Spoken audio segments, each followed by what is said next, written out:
All right, we are live. This is Soundbooth Theater Live. And we are here today for the Cold Reads Part 2 of Reborn Assassin Battledeck Academy. This is Harmon Cooper's newest book. He's publishing it with Athon Books. He's already been publishing it on Royal Road. Let's see, I think he should have 13 chapters, 14 chapters up on there by now. Check the description. You will find tons of links below. And let's see here. And I have other things to talk about before I get started.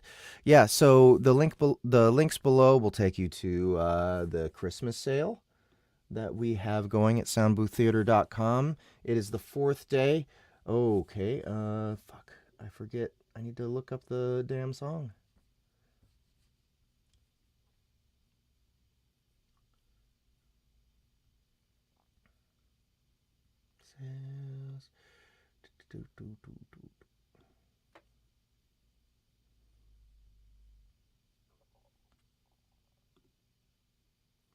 That's not it.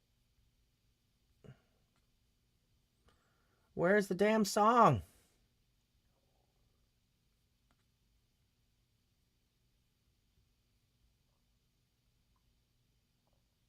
No, that's the Christmas in July. Here we go. All right. Here he goes. On the 4th day of Christmas, SBT gave to you 4 farting cats, 3 Santas, 2 dragon guards, and an eldritch horror named Maggie. There you go. So, our 4th day, we are celebrating the accidental Minecraft family. That's been published on our app now. It was on Audible for a while, but now it's much cheaper on our app. I mean, they're hour to hour and a half books. They are for kids, so be sure to use those parental controls if you want to buy something for your kids to listen to that's Soundbooth Theater flavored. And yeah, that's on our app now. 50% off all of those titles that I just mentioned. That's the Accidental Minecraft Family, Dragon Guard, Kringle Down, and The Stars Have Eyes. All of those are 50% off. And that works even if you hit the buy entire series button for any of those. So be sure to go take advantage of that if you haven't already. Watch out for more days of Christmas. Every day until Christmas, we're adding another product to the sale, and then the sale runs all the way through the 26th. And remember, you can gift people on our website now, so that's great. You can give Christmas gifts through our Christmas sale. And you don't even have to tell people that the stuff was on sale either. Okay, also, our merch store is open, so you can pick stuff up from there. We have our narration socks. We have these T-shirts. We have our cassettes, all for sale there, and we can ship them to you now. So you can check those out. Also, in the description below, you'll find all the links that will take you to Harmon Cooper's stuff. It'll take you to his Royal Road, or to his other stuff on Audible, or to Monster Hunt NYC on our app, which is the very first cinematic audio that Soundbooth Theater ever did. And we just finished book 3 this year. So be sure to do all of those things before it's too late, before the world ends.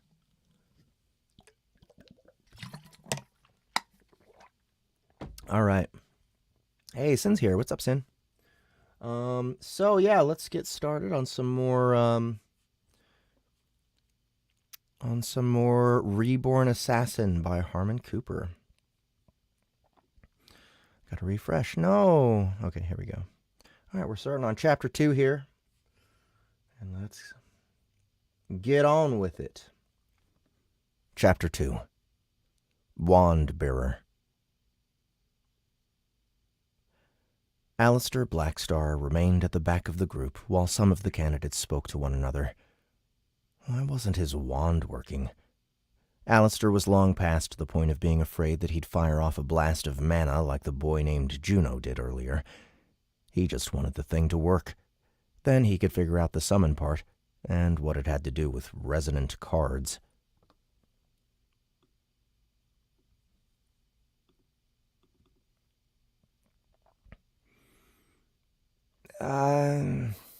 He looked back to the group, where several of the students were partnering up. Zola, the silver-haired girl without a house, was the first to leave. She didn't team up with anyone, and she didn't say anything as she disappeared into the forest, her wand glowing at her side. Laertes?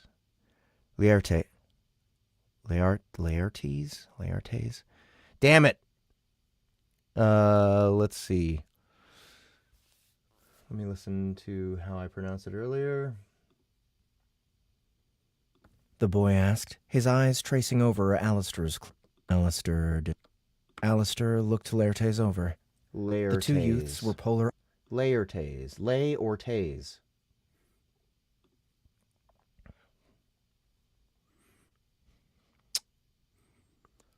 Laertes and some of his friends were the next to go, Laertes making sure to sneer at Alistair before departing. It seemed like most of the fledglings already knew what to expect, as if they had come prepared. This made sense, considering the vast majority of the candidates came from houses. Their parents and siblings would have gone through this same process or similar. The rest filed out, leaving Alistair alone with Juno, who kept flicking his hand out as if he were trying to conjure something. "What are you doing?" Alistair asked. Juno had frizzy, unkempt hair and big eyes. While he wore a brooch just like the others, his clothing wasn't made of silk, nor was it pressed and ironed in a way to give additional...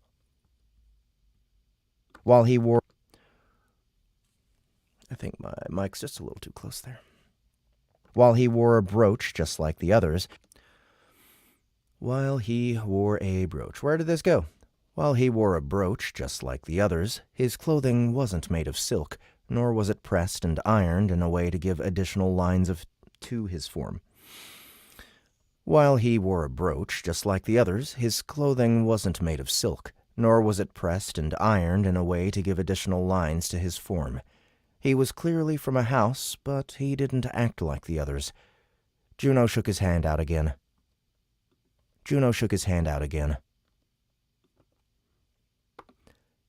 "My sister told me that you can access the system early in this way." "The system?" "The wand-bound part. She's a skyward." "Wand-bound? Skyward?" "Third year. Her name is Melissa, and if we're lucky, we won't run into her. Pretty sure she's refereeing this trial. She said to keep the wand in one hand and flick the other. I kept the wand in the same hand and flicked it. She might have been screwing with me." Juno nodded to the three that he'd nearly burned down and laughed.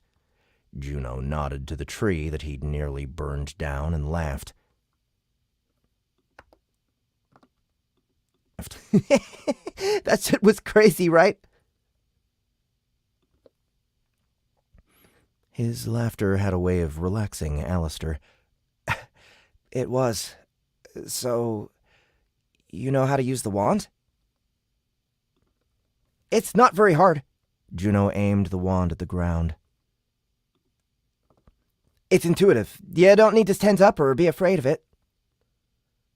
"It's intuitive. You don't need to tense up or be afraid of it. It just works."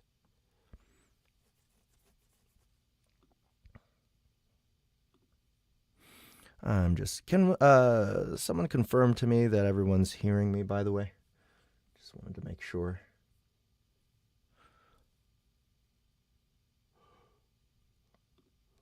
Oh, excuse me.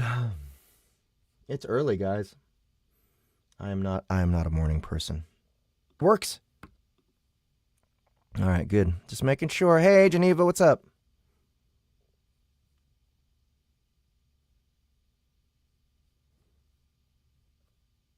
"It's intuitive. You don't need to tense up or be afraid of it. It just works."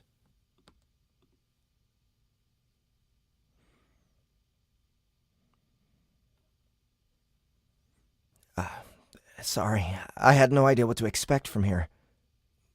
Oops, that's Annie. Paste. Oh, I forgot. I forgot to share my screen with y'all. Let me do that. Present. Share screen.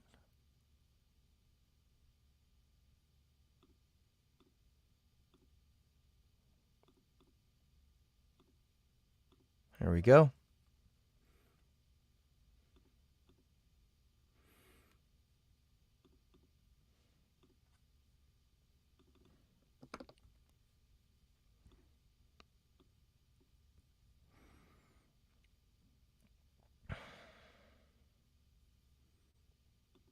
No one told you?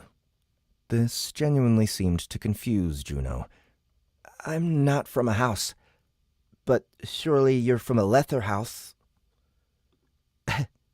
But surely you're from a lesser house. Not that they're lesser. They need another name for those houses. Alistair shook his head. Then where are you from? An orphanage. Really? Juno's eyes lit up. That's right! The new provost. Need to look that word up again. Provost. Provost.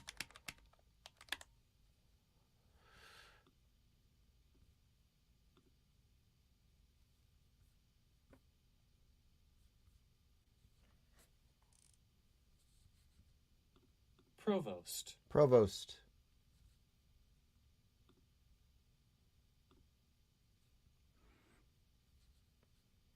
New That's right! That's right. Where'd it go? That's right. That's right! The new provost started a program to bring orphans to the academy as part of this year's fledgling class. My parents were talking about it. I guess you wouldn't know anything about what we're about to do then. No one told you what to expect? No, not really. None of my friends knew. The headmaster didn't... None of my friends knew. The headmaster didn't know either. I thought we'd get instructions once we came here. Juno looked to the place where Humboldt had stood earlier. We should have gotten better instruction than that. But we'll be fine. Stick with me and we'll catch our first summons together. What do you mean exactly? Summons? Resonance cards? Resonant cards? Alistair knew little about Battledeck mages and their actual practices. He'd seen them use their power twice, but that was it. Most were employed by the Crown to explore and fight in faraway lands. Their powers were mainly kept secret. They want to see if we can actually capture a monster. We capture a monster, and it becomes a resonant card. Monsters? This was something Alistair knew about. Oops. Monsters? Monsters.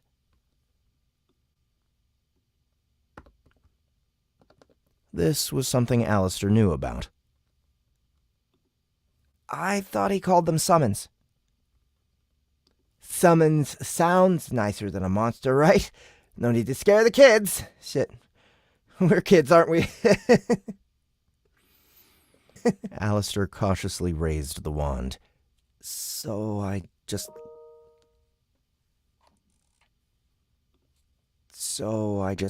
lift the wand and pretend? Pretend? Have you been attuned? Attuned? Attuned to what? Tuned? Attuned? Attuned to what?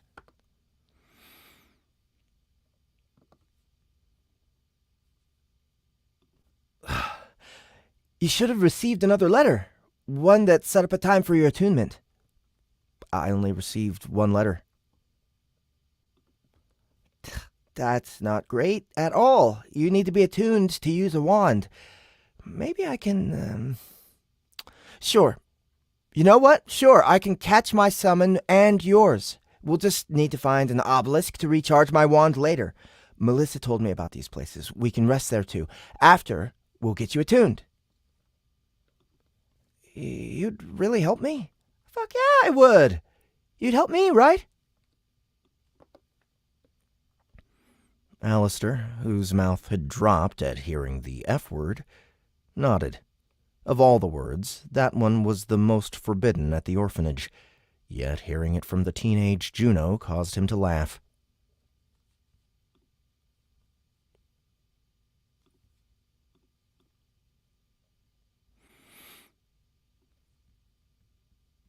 Right? Alistair, whose mouth had dropped at hearing the F word, nodded. Of all the words,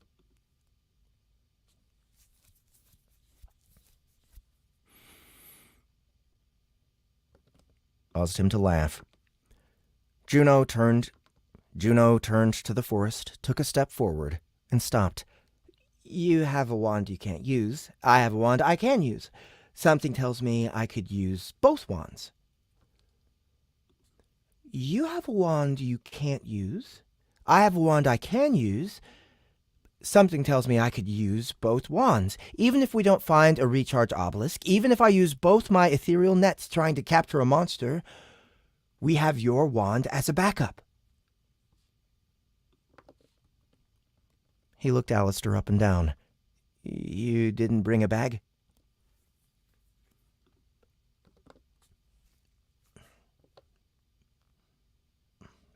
Excuse me.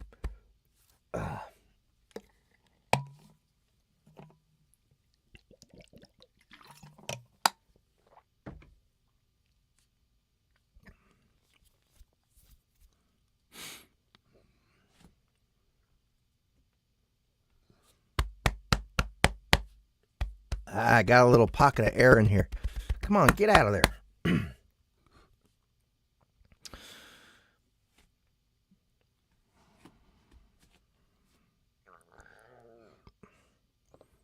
I thought everything was supposed to be provided. The letter always says that. Juno slipped his cloak aside to reveal a black leather satchel. But everyone knows you can bring a bag. You can store your wand here until you get a holster. You can store your wand here until you get a holster. We get a wand? Holster? Hell yes, we do. Later, though. Alistair didn't hesitate to hand Juno his wand. Now, the system, Juno said as they moved on. Once you're attuned, you will have access to it. The system will allow you to see your status and the skills you've gained. Hey, Harmon's here. What's up, Harmon? If you guys have questions about this book, Harmon Cooper, the author, is in the chat. Gained.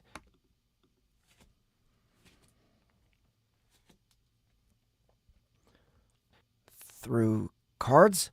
Through cards. Juno flicked his wrist again. But I'm not seeing anything. Maybe mine is broken too? Your system? Maybe. But it's not as broken as yours. Leave it to the Academy to screw us from the start. Are these things actual cards?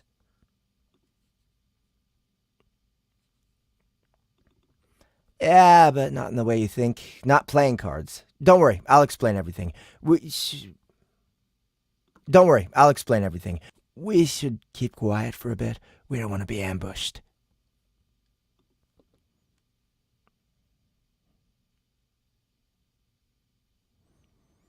Alrighty, Harmon.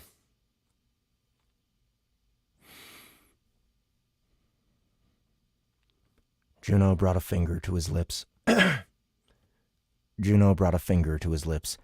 Melissa said that monsters sometimes wait near the entrance trying to get to us when we're still figuring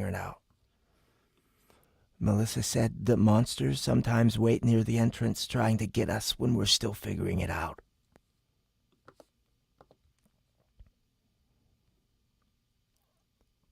Are you saying these monsters, these summons, they know we're trying to capture them?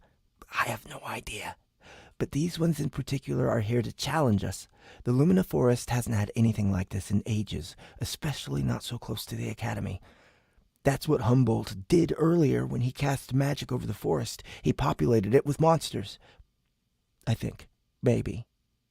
I actually don't know shit, apparently. I actually don't know shit, apparently.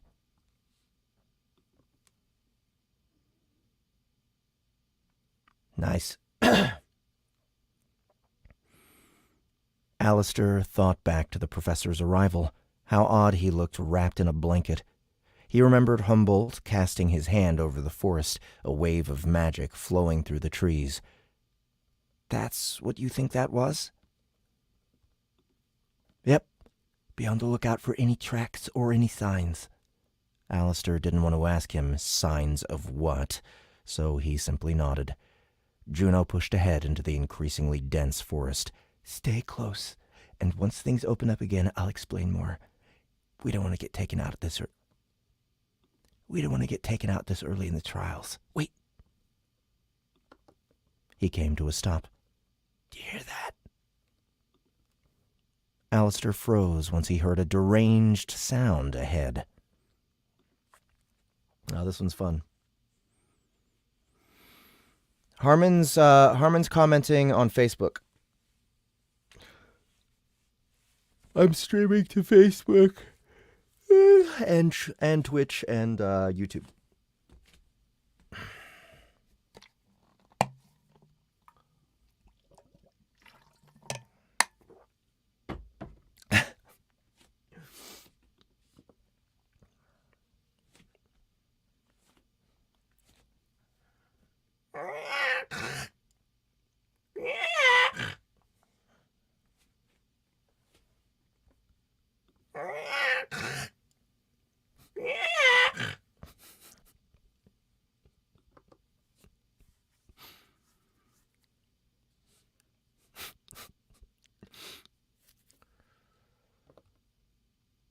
Oh, what's that?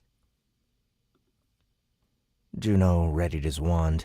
I know exactly what that is. Come on.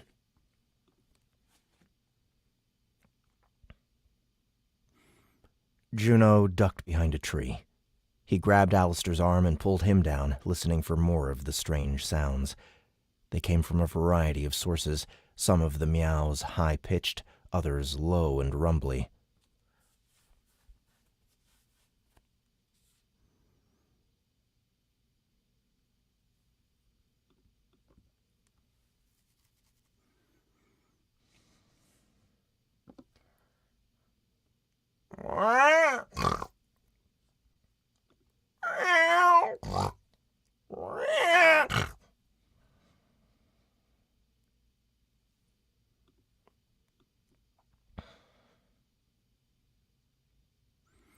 This was accompanied by what Alistair would classify as extreme hissing. Nekkogoblins, Juno whispered. I read about them in my sister's bestiary. I forget how to pronounce this damn word. Bestiary?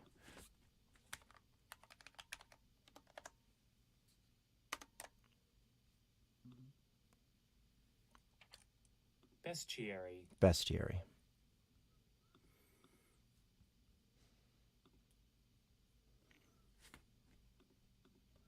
Nekkogoblins.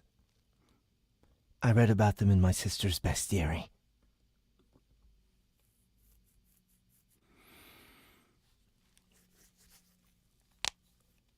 The dictionary guy told me bestiary, man. You're wrong. You're wrong, man.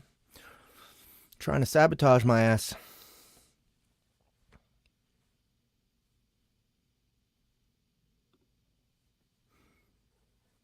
Yeah, I figured that was the reason.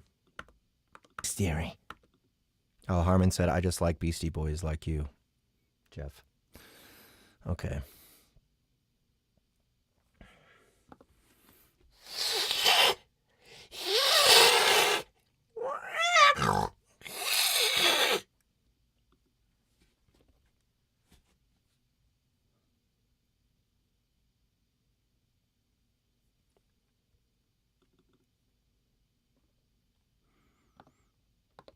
And if you catch one, you're done? You've completed the trial? Exactly. And then I catch a summon for you.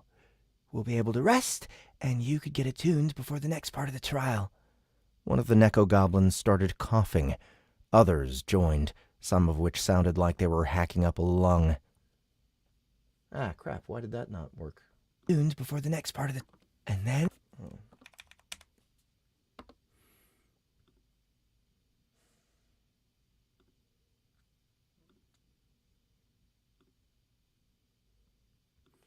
Which color is this? There we go.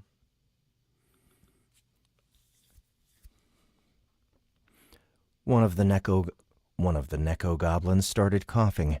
Others joined, some of which sounded like they were hacking up a lung.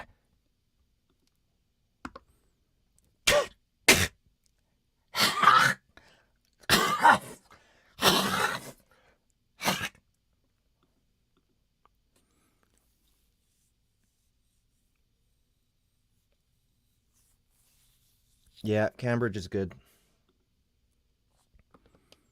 The nekkogoblins all stopped at once. Shit. They know we're here. What do we do? Alistair settled his surprise and clenched his fists together. He'd made it too far to back down now. He'd made it too far to turn back now. Juno tightened his grip around his wand. We've got this. The two boys came around the tree just as the nekkogoblins shifted toward them.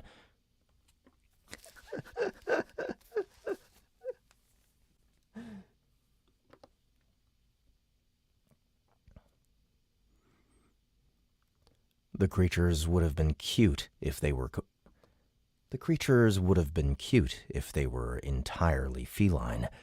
Instead, they had goblinoid heads with withered whiskers, slicked-back cat ears atop of bald heads, and spotty patches of fur running up and down their arms and legs.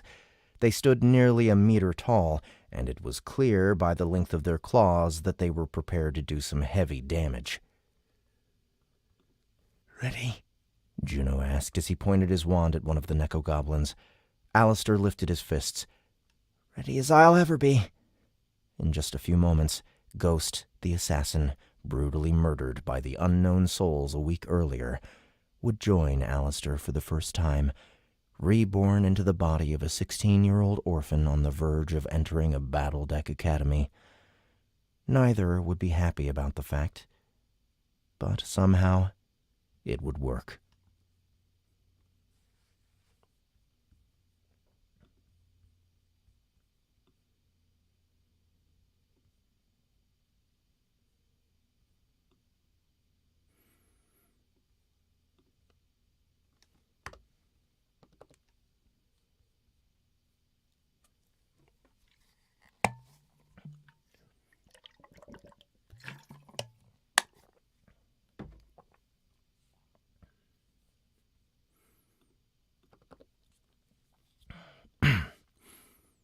Chapter 3. Chapter 3. Nekkogoblins and Where to Fight Them. Juno struck the first nekkogoblin with a burst of mana, which caused the short and stout creature to screech and moan in agony. Alistair bristled beside him, not quite seeing how he would fight the nekkogoblins and their menacing claws with just his fists. Alistair had never fought anything close to a nekkogoblin, but he had grown up in a couple of different orphanages. Alistair had never fought anything close to a nekkogoblin, but he had grown up in a couple of different orphanages, and Alistair had never fought anything close to a nekkogoblin, but he had grown up in a couple of different orphanages, and knew how to hold his own. Zap!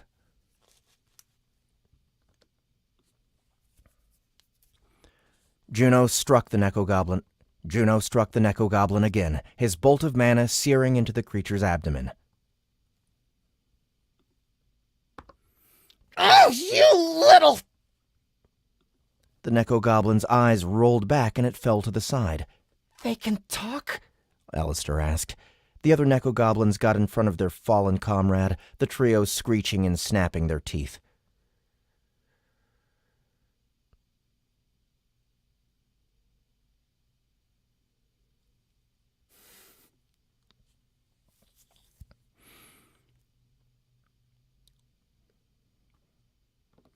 Run!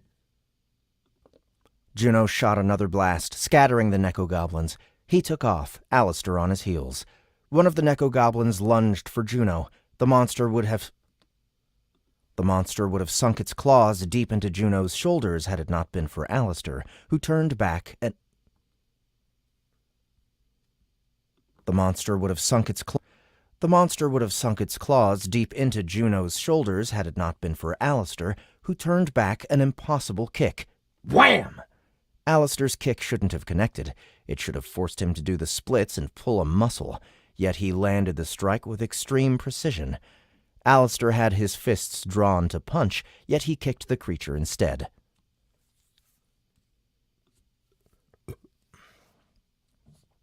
Alistair had his fists drawn to punch, yet he kicked the creature instead. How? He stumbled backward, and the goblin came in again. Once again, Alistair was possessed.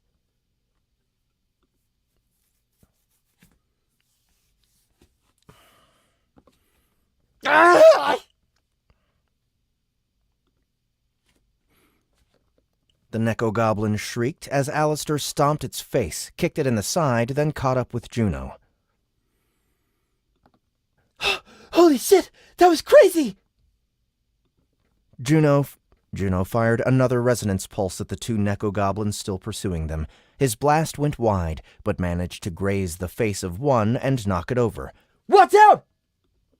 Juno reached a gully and slid into it, bringing Alistair with him. This had a way of flipping Alistair on top of him, his knee colliding with Juno's chin. Ah! Sorry!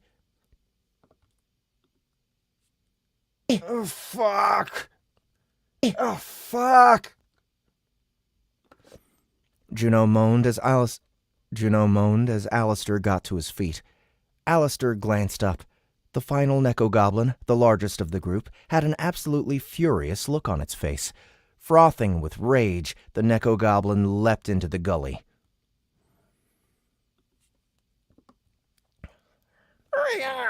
You are both dead.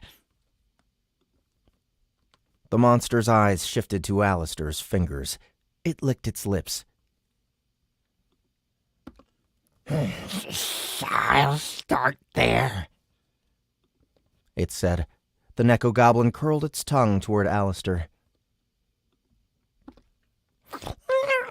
Finger stew. Butchered boy. Been a while.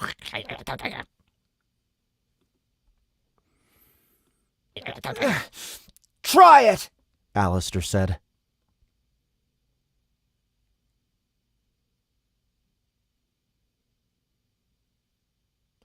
Laertes said. Even though he was afraid, even though he could feel his arms tingling, he also felt more confident than he had in ages. Alistair didn't know why, and he still couldn't explain why his earlier kick landed so perfectly. As he briefly looked down at his own fists, he realized he was holding them in a different way. As he briefly looked down at his own fists, he realized he was holding them in a different way as well. He was holding them like he knew exactly what he was doing. Something came over Alistair, a darkness, an anger, a sense of power he'd never felt before. Was this part of his attunement? Did it have something to do with resonant mana? The nekkogoblin exploded toward him. Alistair sidestepped as if the nekkogoblin was moving 10 times slower than it normally would. Alistair sidestepped as if the nekkogoblin was moving 10 times slower than it normally would. He kicked its legs out from beneath it and fell onto the nekkogoblin's back with his knee. Alistair gasped as memories that weren't his flashed across his mind's eye, memories of a betrayal, of a group of masked... Who were these people? What was happening? Of a group of masked... Who were these people? What was happening to him? He shrieked and fell to the side as the planted memories overwhelmed him. The nekkogoblin scrambled on top of Alistair and was just about to bring its claws down when its head exploded. Splat! A mist of blood and viscera coated Alistair's face. But in that A mist of blood and viscera coated out. But in that moment, right before the nekkogoblin was about to strike him, he knew what had happened. Juno had fired a shot directly at its head, but it couldn't have been resonance pulse. It was much too bright for that. It must have been the other attack. What did the professor call it? It didn't matter. Juno had saved him. Talk about a kick-ass attack. I was not expecting Nova Strike to pack that kind of punch. Talk about a kick-ass attack. I was not expecting Nova Strike to pack that kind of punch.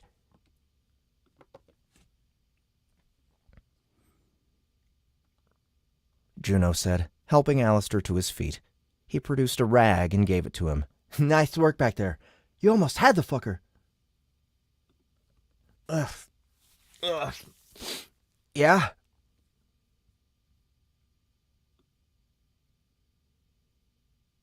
You almost had the fucker. Yeah?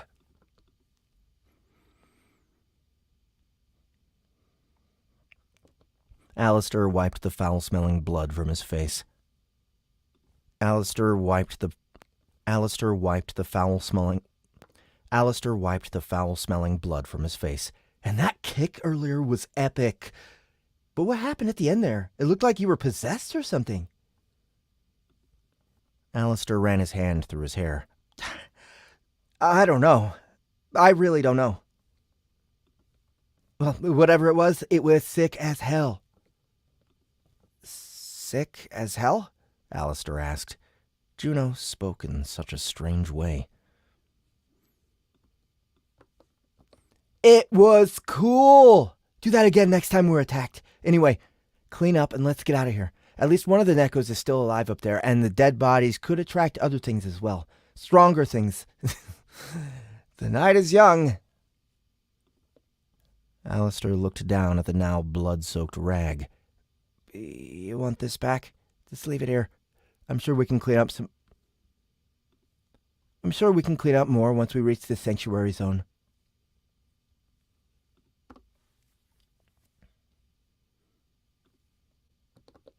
Alistair followed Juno, still unsure of what had come over him in their fight against the nekkogoblins. Juno was right. It was like he had been possessed. And what were those memories? They certainly weren't Alistair's. Who were the people he saw? A big man, 2 women, 2 other men. Were they wearing masks? And who was the man? Why were they wearing masks? And who was the man that was laughing? Alistair shook his head as they reached a bubbling stream. Ha!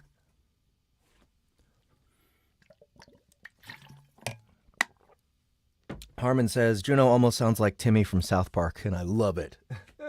As they reached a bubbling stream.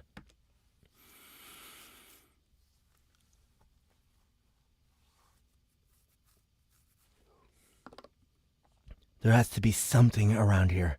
We have 2 days to capture a summon and get our first resonant card, but most people do so on their first day. My sis says they don't grade you on how long it takes, but she's dumb. I don't believe her. Juno's comment brought a grin to Alistair's face. So, we technically have 2 days? Technically, but we're doing this today. I'm not trying to sleep in a sanctuary zone or out here in the forest. Fuck that. Melissa also told me they'll put us up in our dorm rooms early if we're able to capture... Melissa also told me they'll put us up in our dorm rooms early if we're able to capture something the first night. That means we'll have first pick. You'll be my roommate, right? Sure. Alistair hadn't even considered this aspect of what was set to happen. Back at the orphanage, he shared a room with upwards of 20 children. The idea of sharing a room with just one other person didn't seem real. What's that look? You mean it? Mean what? About us being roommates. Yeah, I mean it. Who else am I going to room with? Most of the people from the houses suck ass. You seem chill. Wait, are you chill? I think I am.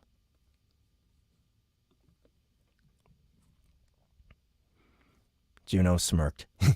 Works for me. I'll just get rid of that. Works for me. And like I was saying, if we get there early, we can get one of the big corner dorms. That's what Melissa has now. I've seen it. They have private bathrooms, which is nice because it means we won't have to go to the communal toilets. We can wake up, roll out of bed, grab a shower, head to the dining hall, and do it in style rather than wait for someone to finish taking a dump. You know what I mean? Sure, Alistair said, still not processing everything he was being told. I'll be your roommate. Good. Now let's find us a shiny new summon. Juno motioned to the trickle of water. This stream might be the way to go. We can follow it, and if we walk quietly, it'll cover the sounds of our feet. We might just be able to sneak up on something. He licked his finger and stuck it in the air. The wind is heading that way, I think. Clearly, I have no idea what I'm doing. Let's go that direction.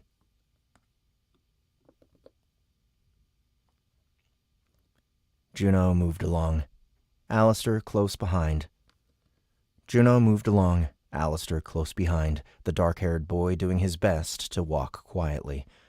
Alistair had never really stalked something before, and he certainly hadn't hunted, but it seemed like Juno had. He mirrored Juno's every move. When Juno stopped, Alistair stopped. When Juno moved faster, Alistair did the same. They kept at this until the sun started to set, Alistair surprised at the intensity of Juno's focus. Upon first meeting him, and especially after hearing him speak, he assumed Juno would be somewhat of a slack-off, a class clown type. But the other boy had skill. And appeared to have some tracking abilities as well, evident in the things he pointed out along the way. Sometimes they were droppings and other indications of monsters. Once they were the footprints of another candidate, which told them that someone had already crossed the stream.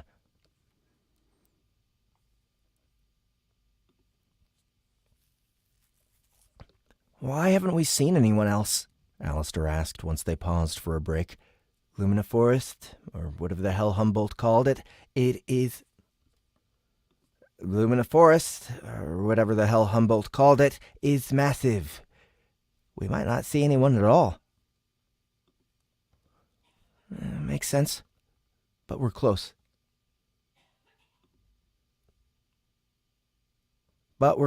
I can feel it. And I think it's time we get into silent mode. But we're close. I can feel it. And I think it's time we go into silent mode. If you have any burps or farts, now's the time.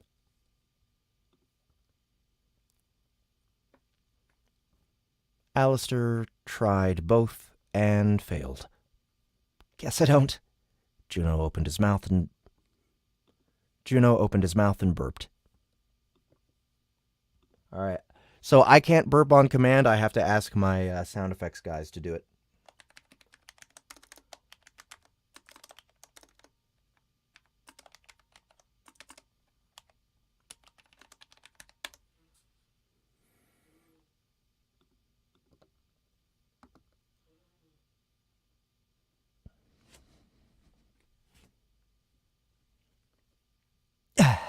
Better. I wish my sister was here. She'd fucking hate that. Does she curse too? Melissa? Only when she's pissed or when she's fighting with her girlfriend. Come on, there's something there. Yeah? Yeah? I know it. Juno brought his wand to the ready and continued on. They came to the mouth of the stream. Alistair took a step back when he saw the sheer size of the lake beyond. Alistair took a step back when he saw the sheer size of the lake beyond. The stars and moonlight danced beautifully across the lake's surface. The crisp night air carried the scent of wet soil coming off the muddy banks. A flash of shock came over Juno's face as he brought his wand up.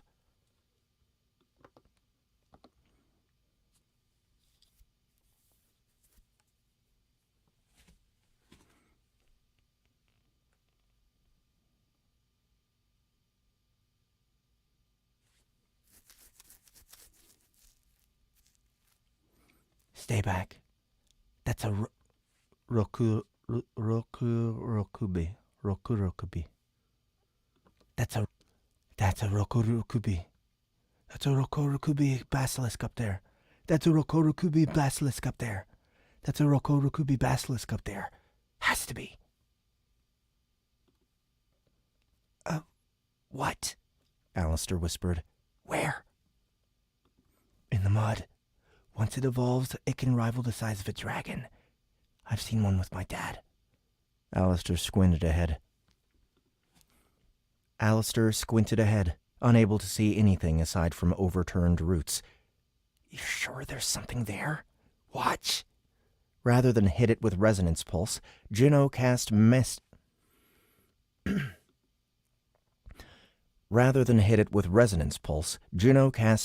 lure to the far right of the basilisk. What started as a glowing dot of light quickly fizzled out into a strand of tinkling magical bells. The mud shifted, and Alistair finally saw it. The basilisk exploded out of the mud, headed straight toward the fading ball. The basilisk exploded out of the mud, headed straight toward the fading ball of light and sound. Zap! Juno blasted it with his wand. The basilisk shifted back as if it were planning. The basilisk shifted back as if it were planning to strike Juno and Alistair.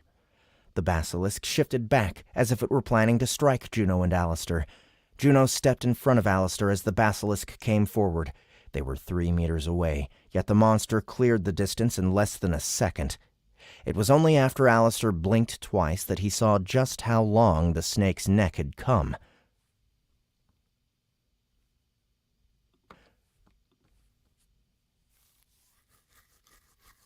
How the creature quadrupled in length due to its neck span. Its neck had come.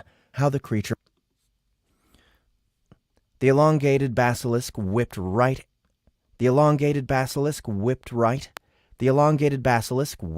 and managed to flit around Alistair's legs, causing him to fall back. Zap! Zap! Juno struck it twice, the light from his attack illuminating their muddy surroundings. Juno cast ethereal net, covering the basilisk in a luminous net.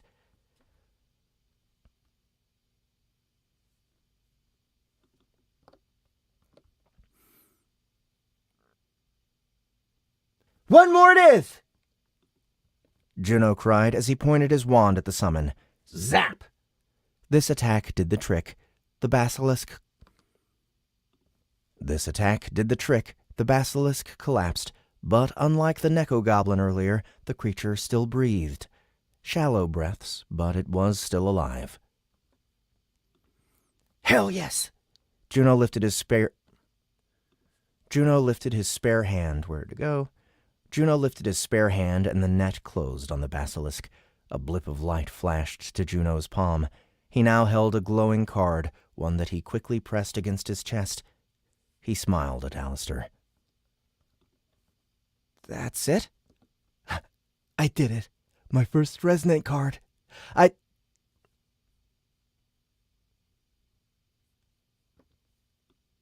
Juno's body trembled. What's wrong? Oh, shit. Oh, shit, oh, shit, oh, shit.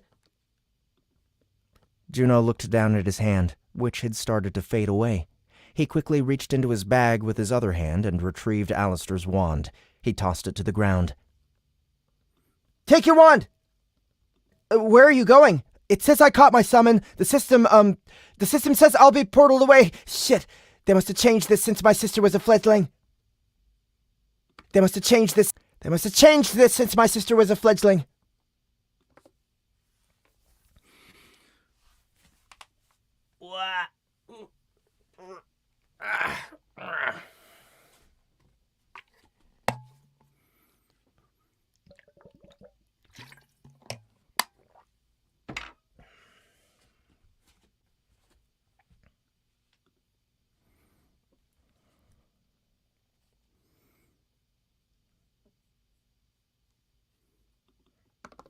The system is giving you details now?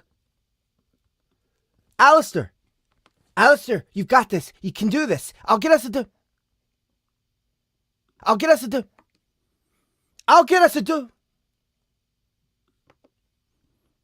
Juno's eyes widened as his form completely vanished.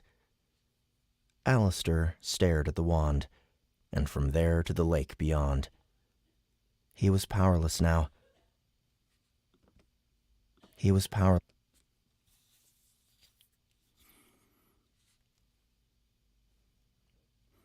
powerless now, alone in a forest full of monsters.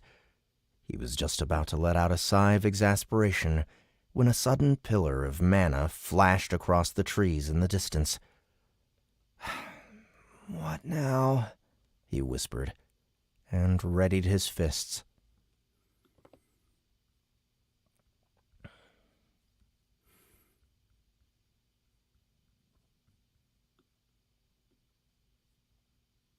All right. Another chapter in the can. All right, guys, I have to. Oh, nice. Kringlebert Fishty Buns. Thanks for ordering those. They will be coming to you soon.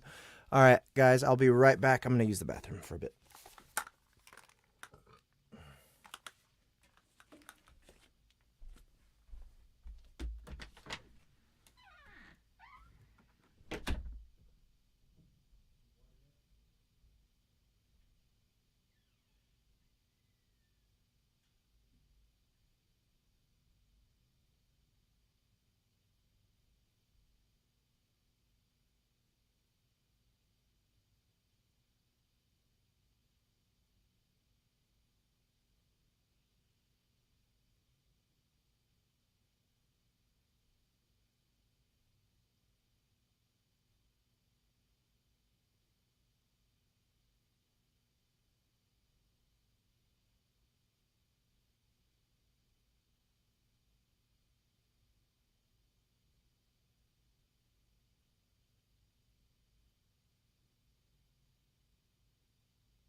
All right. And back.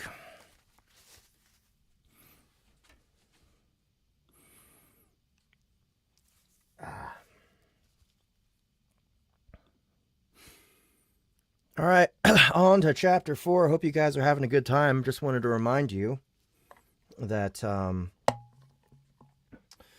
we do have our Christmas sale going on. That's 50% off select titles. We're up to 4 different titles by now.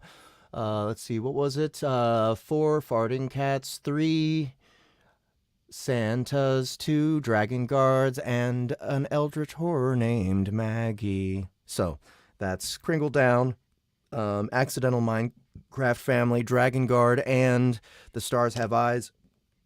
Dragon Guard and Accidental Minecraft Family are kids' books.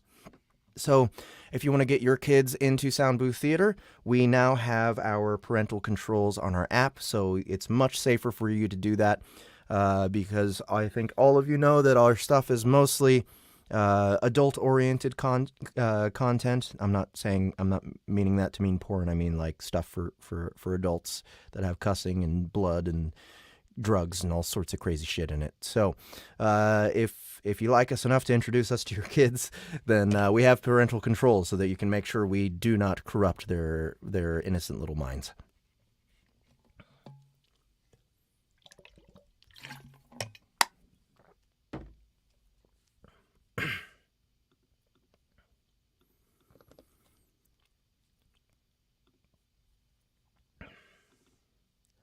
Chapter 4. Reborn Assassin. Oh. Chapter 4. Reborn Assassin. The distant flash of mana sizzled out. Alistair assumed the spark came from another fledgling. Could it be a summon? He certainly hoped not. Alistair didn't want to ask for help.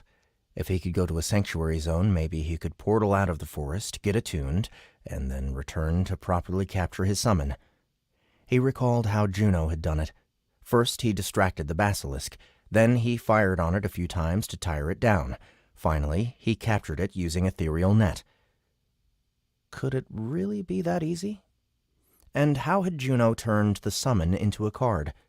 What about when he pressed the card against his chest? A memory came to him.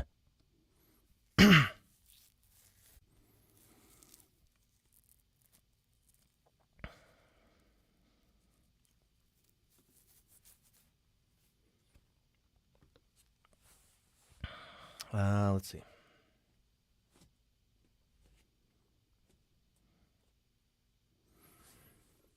I don't know anything about Battledeck mages or invokers, sadly.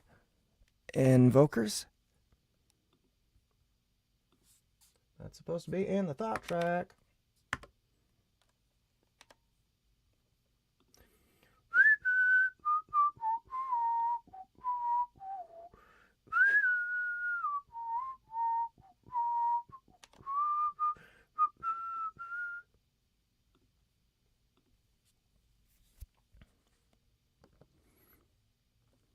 Alistair had asked the orphanage's headmaster, an older, feeble man named Morchester. It amazed him that the man still ran the place, but he did so kindly and with compassion, even if there wasn't much to go around. Invokers, Battledeck mages, I believe they're the same thing, or one becomes the other. Yeah.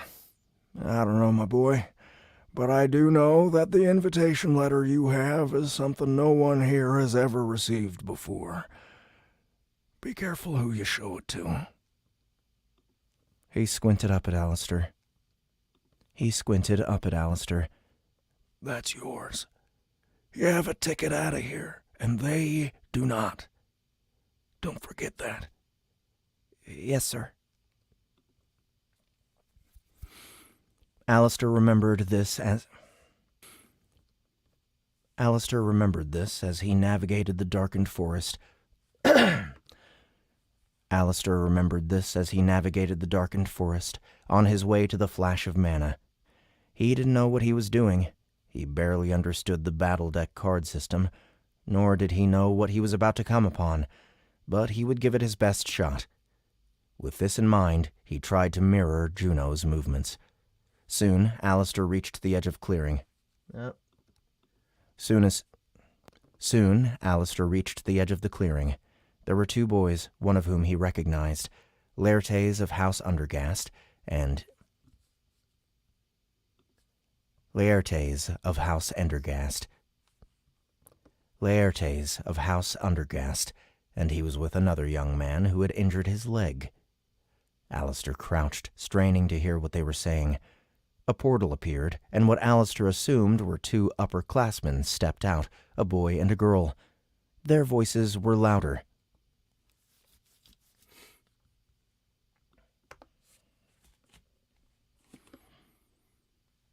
What happened? What happened? What happened? The older, skyward boy asked.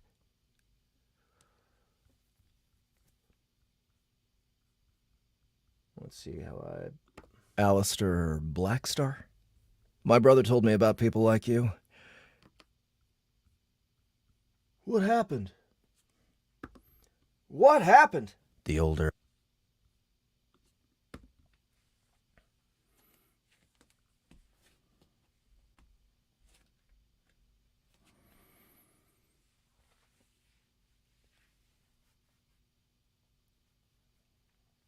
We were chasing a Minositar.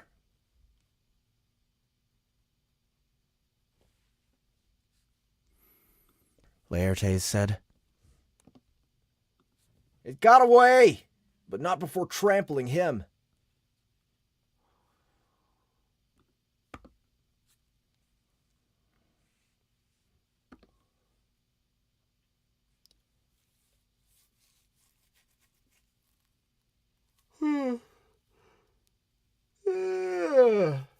Sorry, guys.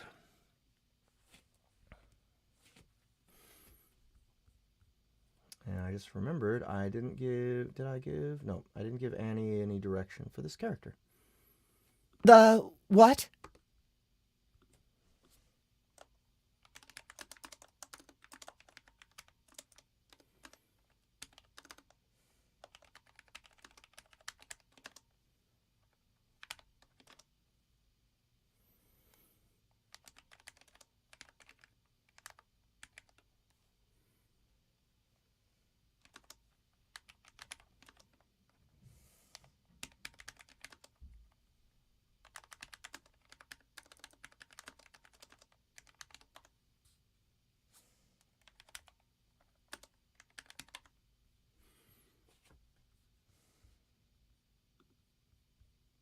Trampling him.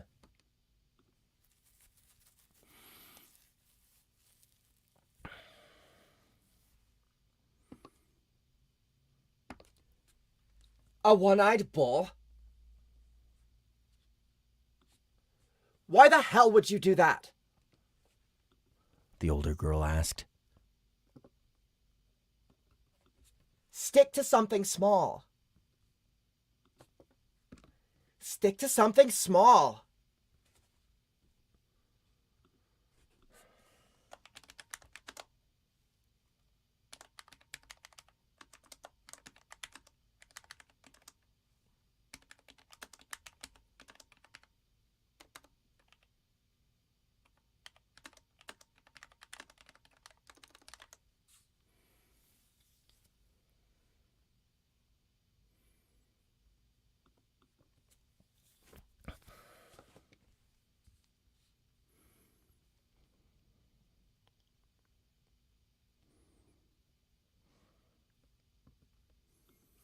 I'll stick to whatever the fuck I want.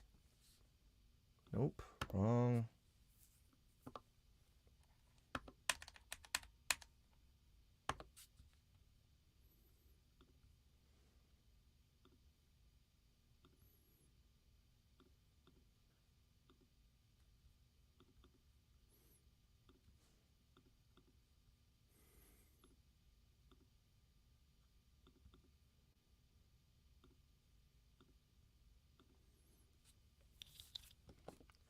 Laertes told her.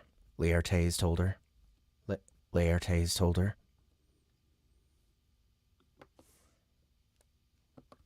He was the one that was trampled, not me. The girl, who had frizzy brown hair like Juno, took a step toward Laertes. She said something in a low voice to him, clearly a threat, even though Alistair couldn't hear it. Laertes went pale and backed down, crossing his arms over his chest. The two skywards helped the injured candidate into the portal. They disappeared, leaving Laertes alone. They disappeared, leaving Laertes alone. The other boy was just turning away from Alistair when he stopped. Is someone there? Laertes called out, wand raised. What's up, G. Mackle? Thanks for coming.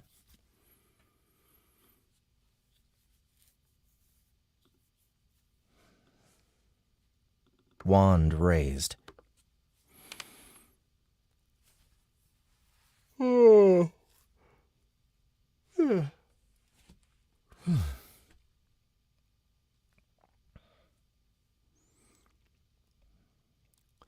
Wand raised. Here we go. Alistair froze. If someone is there, announce yourself. The tip of Laertes' wand lit up. Announce yourself now.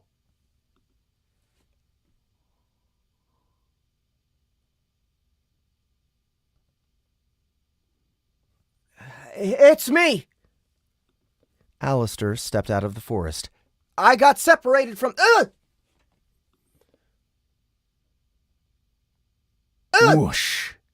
Alistair was hit with a net that seemed much larger than the one Juno conjured earlier. The bright, wiry mana spiraled around Alistair, instantly burning any exposed flesh. At least that was what it felt like. Laertes approached as Alistair wrestled to free himself. I always wondered what this would do to a person. Maybe you'll be the summon I catch. He crouched in front of the struggling Alistair, madness in his eyes.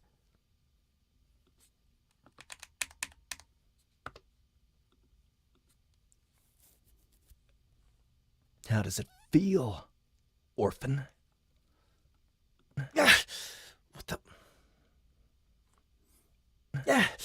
What the fuck is wrong with you? As the words left his lips, an unknown force came over Alistair.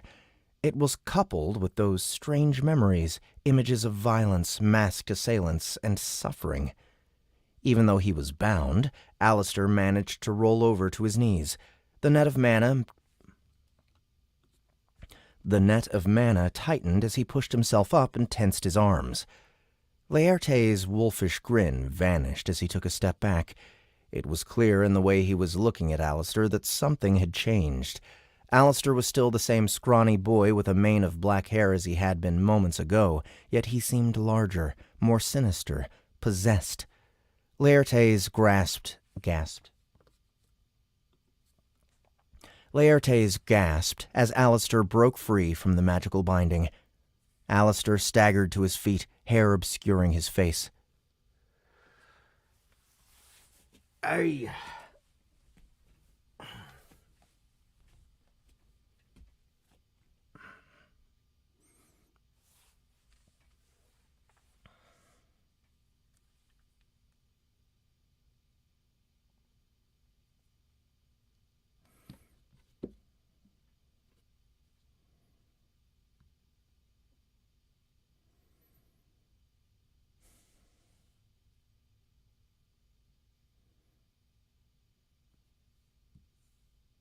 Sorry, guys, one sec. Just dealing with something.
obscuring his face. Sorry about that, guys. Obscuring his face. Where did that go?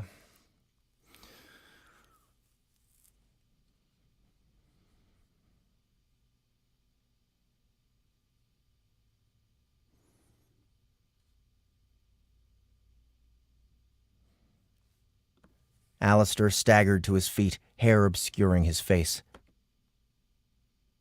There it is. Not another step!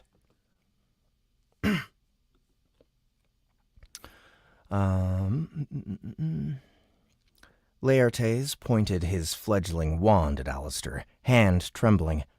Alistair gritted his teeth. I'm warning you! Alistair took another step. A chilling void loomed in the depths of the orphan's eyes. An abyss had taken residence there, the obsidian-like sheen absorbing all the light. Any emotion was gone, leaving Laertes to stare into the eyes of an unknown predator. Zap! He fired his wand. Alistair sidestepped the attack, the orphan watching in shock as something took control of his movements. Alistair reached Laertes in a matter of steps, the other boy's face moving from shock to primal instinct. Laertes threw a punch at Alistair and was met by an explosive retaliation as Alistair delivered a strike directly into his gut.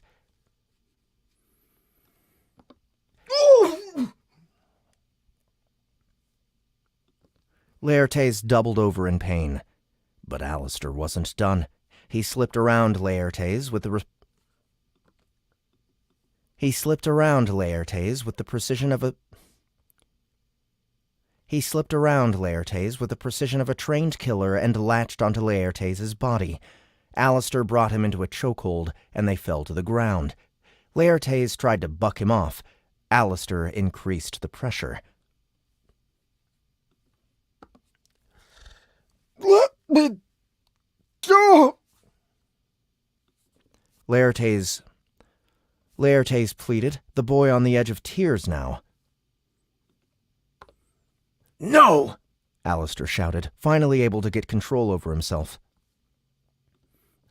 No! Alistair shouted.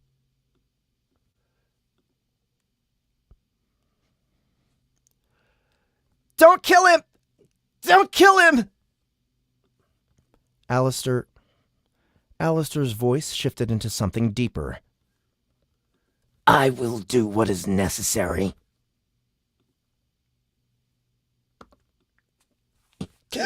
What the? Laertes gasped for air. Talking to yourself? You're fucking crazy. Alistair put the pressure on. Please, I'll pay you, Alistair pleaded with himself. Stop! He willed everything he could into his arms to loosen his grip.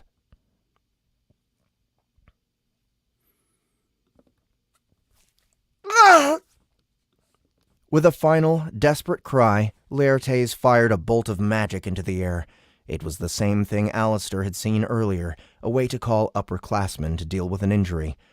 With that, Laertes passed out, his body going limp. Alistair held him for just a moment longer, and then unceremoniously released the boy. He pushed Laertes away and jumped to his feet. He grabbed Laertes' fledgling wand and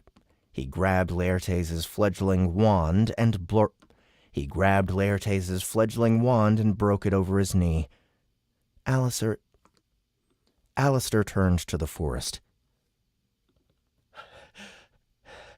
Who are you? Alistair asked himself, oblivious to the fact that he was leaving his own wand behind.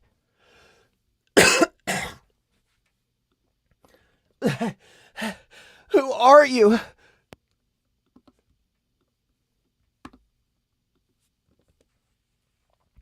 He felt his throat quiver as the same strange voice possessed vocal cords.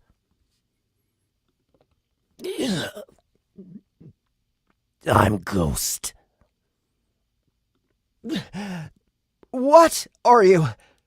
Alistair felt his cheeks lift into a grin as the strange voice spoke again.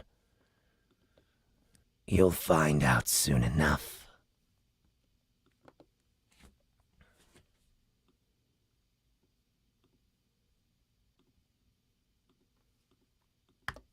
All right, next chapter.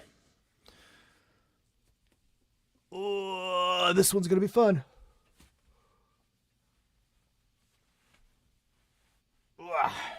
Damn it.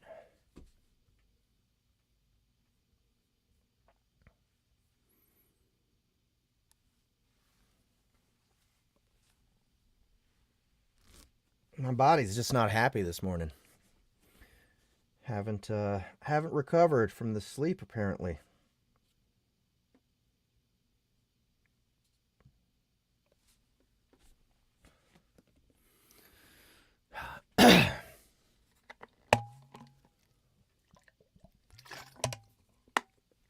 Need to get some more water.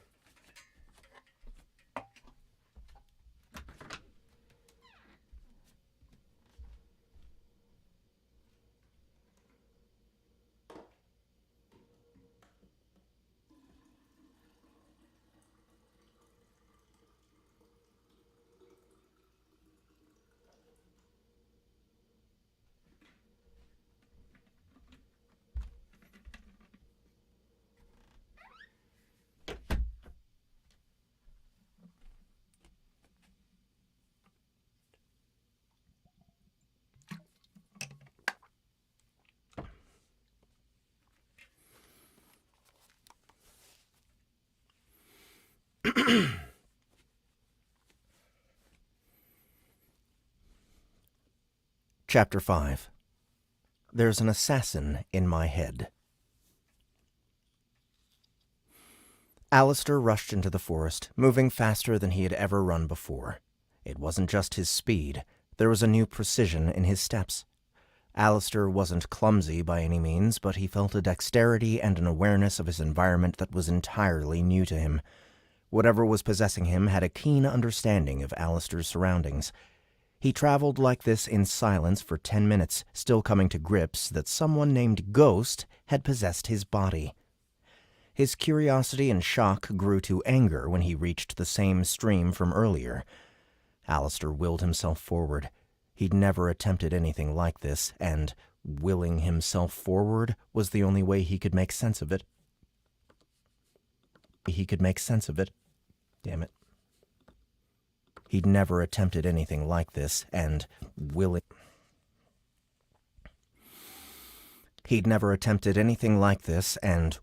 himself forward was the only way he could make sense of it. But it worked. "What are you doing?" Ghost asked. Alistair forced himself to the ground. "What are you doing?" Ghost asked. Worked. "What are you doing?" Ghost asked. Alistair forced himself to the ground. I'm not taking another step until we figure this out." He clammed up, his arms crossed over his chest.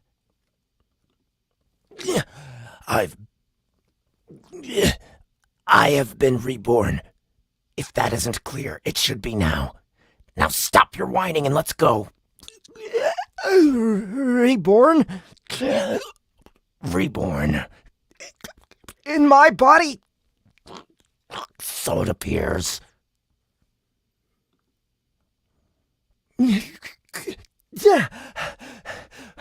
What are you?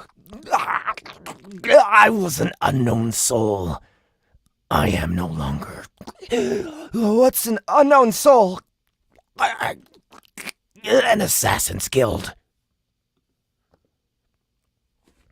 What's up, Scott Reed? Good to see you. Alistair's mind shuddered at the thought. Assassin? Did you kill him back there? That was Laertes of House Undergast. That was Laertes of House Undergast. That was Laertes of House Undergast. Yeah. House Undergast. It was a moment again before Ghost spoke. Fuck all the houses. Who are you?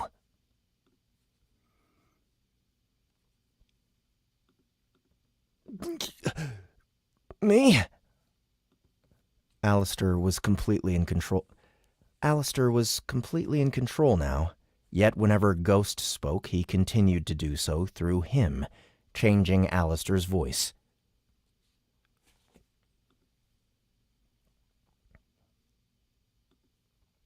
Yes, you. I'm Alistair Blackstar. You're some kind of invoker. A Battledeck mage in training. Get up. Hardly. I was, or maybe still am, an orphan. Nope. Or I was, or maybe still am, an orphan. I received an invitation to become a fledgling for the Lumina Battledeck Academy. They gave me a wand and set me loose in this forest. Where are we? In Lumina. Right. Lumina Battledeck Academy. That makes sense. There is a branch in Solaria, but it would make more sense for you to be here. Right. They told me to catch a summon, but they didn't unlock the power to use the wand. I haven't been attuned. And the undergassed boy back there. He was trying to kill you? I don't know what he was doing. He's messed with me since the start. What is happening here? Why are you in my body? I was reborn. I already told you. How? I can explain later. We need to get to the academy. We? Oops, this should all be blue. Alistair was... Yes, you.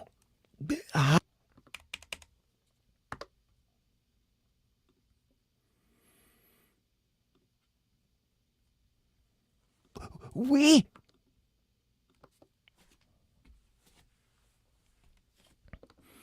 Alistair looked at his hands.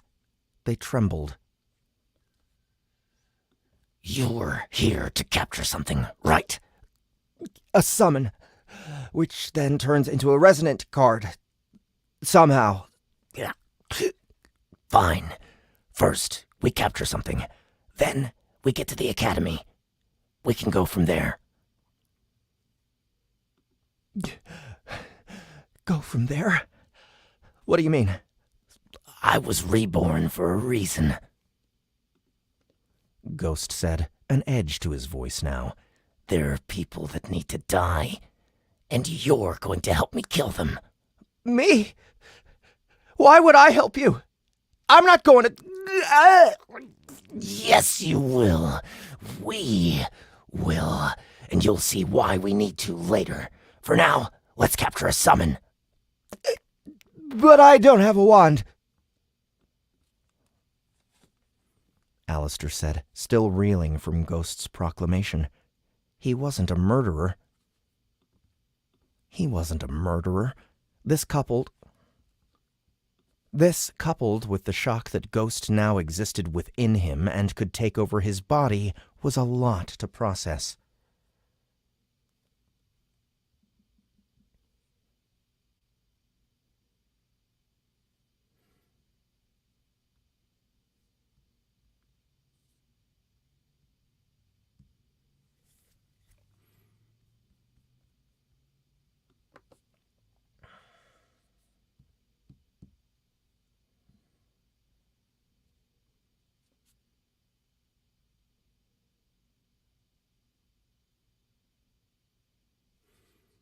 Process.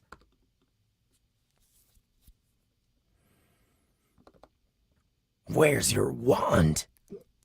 Back there. Then we'll get it. I have no idea how to get back to the lake. My wand doesn't work anymore. My wand doesn't work anyway. Ghost didn't seem to care about that. I can get us there. You? Will you let me take over again? Why should I do that? Because you don't really have a choice.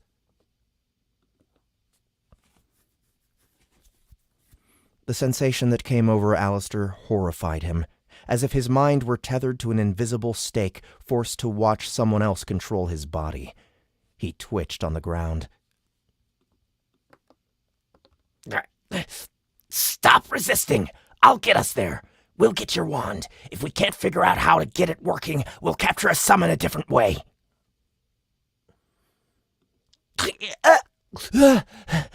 A different way? Rather than respond, Ghost fully took Alistair's body, intent on leading the boy back to the lake. Intent on leading the boy back to the lake. The vessel would work for now. Ghost knew he didn't stand a chance going after those who had killed him in his current form, but with cards and powers derived from becoming a Battledeck mage, there might be a way. He needed to make sure Alistair was accepted to the Lumina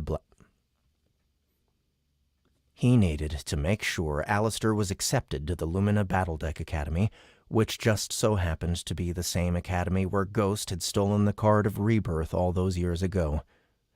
Alistair said something to Ghost, but the assassin ignored him. He was in control now, and it took a lot of concentration to be this way. Though, was it concentration exactly? Ghost didn't know. He didn't pretend to understand resonant mana and the cards that were created from it. Assassins were forbidden from accessing the power anyway. There were other ways to deal with Battledeck mages and the like through... There were other ways to deal with Battledeck mages and the like through deception, speed, cunning, and savagery. It was what Ghost had trained for, and it was how he would train the body he'd found himself in. Alistair couldn't have weighed more than 100 pounds. He was thin, with little muscle, and Ghost could tell he possessed hardly any power. The boy lacked hand-eye coordination, yet his form was light, which made Ghost think there would be other ways to operate in this shell. He hadn't given much thought to the fact that he'd be inhabiting the body alongside Alistair, but he figured there was a way to exit quickly if necessary. He'd done that earlier, when Alistair fought the weird cat goblin. Ghost remembered how strange that was, his first memory in the new body. He dealt with the creature and moved on, portaling to some place.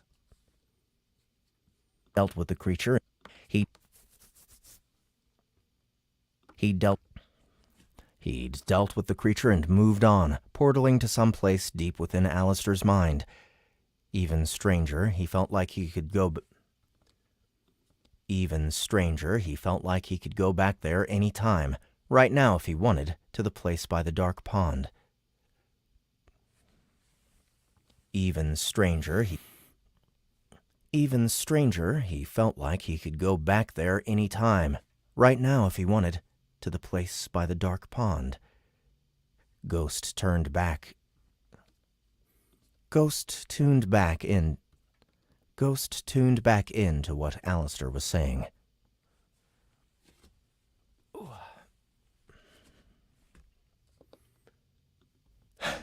You can't just take over my body when you want. What the hell? What am I saying? I shouldn't have to make some agreement with you about using my body. This is so messed up.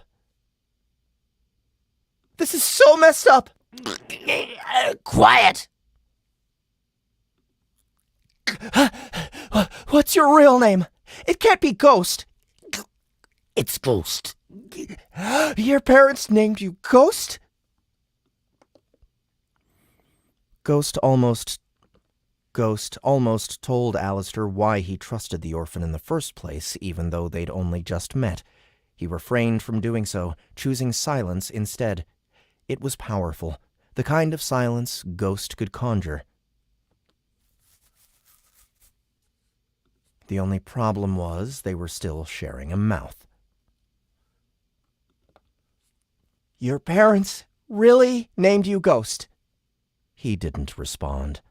Why would they name you Ghost? We're close to the lake. Be quiet, just in case the undergassed boy is still there. If he is... Don't hurt him!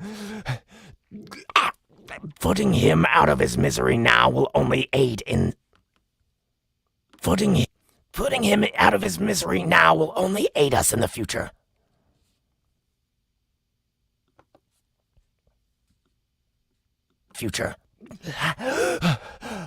Us?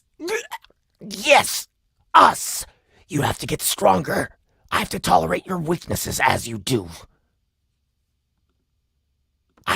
I have to tolerate your weaknesses as you do so. First, you need your wand. I can't use it. I need attunement. Then you need attunement. Fine. Once you have done so, we need to access... Once you've done so, we need access to the system used by invokers and Battledeck mages. I've only heard about it, but it should give us a way to gauge where you stand and seek to improve it from there. You should be happy. Why would I be happy about sharing a body with a crazed assassin? Crazed? You haven't met Crazed yet, and you should be happy because in a year's time, you will be stronger than all of your peers. Now, quiet, or I'll bind your mouth. How? I'll figure out a way.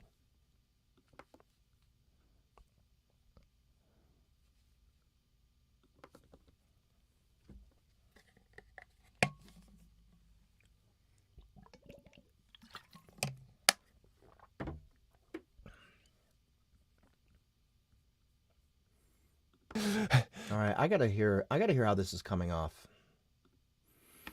Why would they name you Ghost?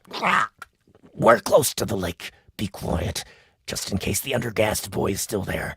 If he is... Don't hurt him. Putting him out of his misery now will only aid us in the future. Us? Yes, us. You have to get stronger. I have to tolerate your weaknesses as you do so. First, you need your wand. I can't use it. I need attunement. Then you need attunement. Fine. Once you have done so, we need access to the system used by invokers and Battledeck mages. I've only heard about it, but it should give us a way to gauge where you stand and seek to improve it from there. You should be happy. Why would I be happy about sharing a body with a crazed assassin? Crazed? You haven't met Crazed yet, and you should be happy because in a year's time, you will be stronger than all of your peers. Now, quiet, or I'll bind your mouth. How? I'll figure out a way.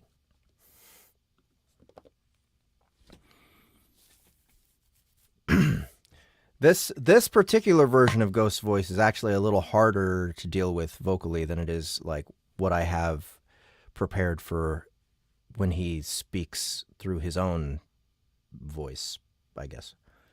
This is actually a little bit grindy. A little bit.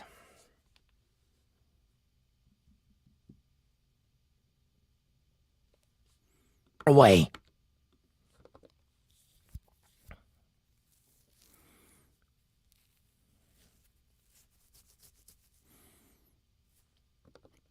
Ghost kept low to the ground, which was easy because Alistair wasn't so tall just yet.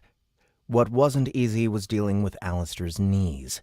They were weak, and walking this way caused his legs to burn. Even so, they soon reached the banks of the lake. Laertes is gone, Alistair said, pointing out the obvious. And the wands are gone as well. Did you really snap his wand over your leg, or am I imagining that? I did. Why? No reason. Ghost felt a sudden dip in his power. Did you feel that? No. Strange. I think I need to rest. I'm not tired. Not here. I have a place I can go. What do you mean? In your head. By the pond. The pond? What are you saying? What if I need you? I'll sense it. Let me rest a bit. I'm still new to this. In the meantime, try to find a summon. If you can't, get some sleep yourself. Where would I do that?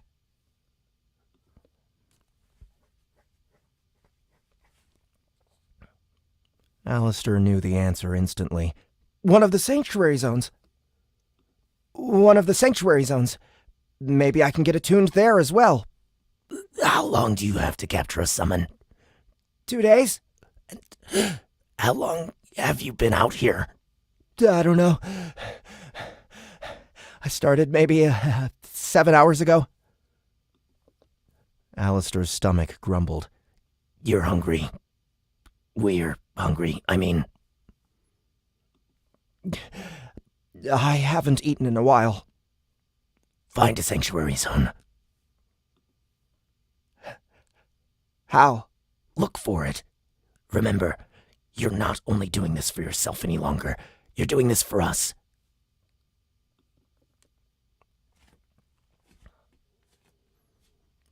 Ghost relinquished power over Alistair's body. Alistair felt his shoulders slink forward. Us? Don't screw it up. Yeah? Alistair asked, annoyed at Ghost's tone. It was as if a thick fog had rolled away, his mind suddenly clear. Hey. Are you there?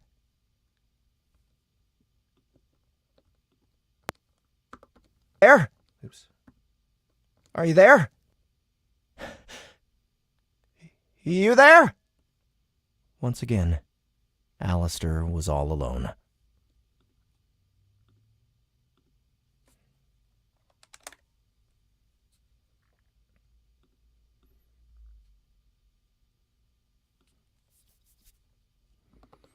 There's an assassin in my head, Alistair whispered to himself. There's an actual assassin in my head. Ghost hadn't spoken to him in 30 minutes now, 30 minutes in which Alistair tried to find some sign of a sanctuary zone. Why did they make this so hard? Something Juno said earlier came to Alistair.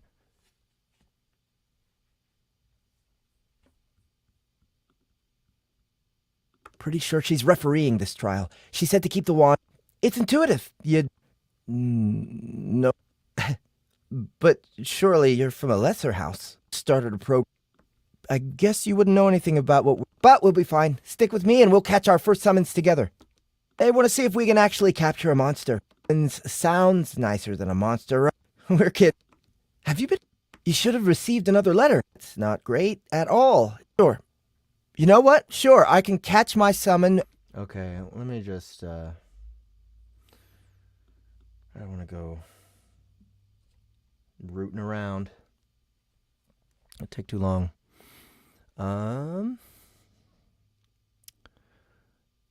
The system also tells me where the sanctuary zone is. There's one not far from here. Juno told him this after their encounter with the nekkogoblins when they were walking near the stream.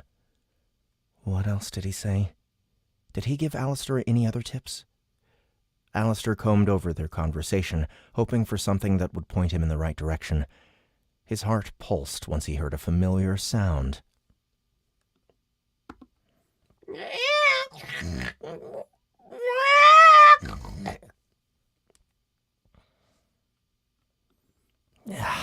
Nekkogoblins, Alistair whispered as he got to the ground on his belly. Maybe he could crawl past them. He froze and continued to listen. Why did they make such terrible sounds when they could speak the common tongue?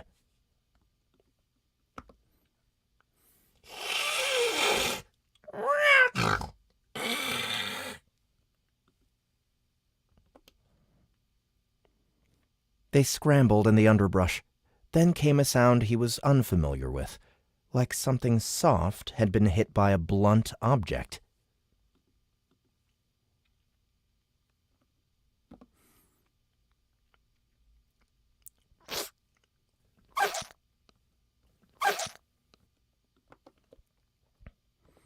Ghost, are you there? Alistair whispered. The assassin didn't respond.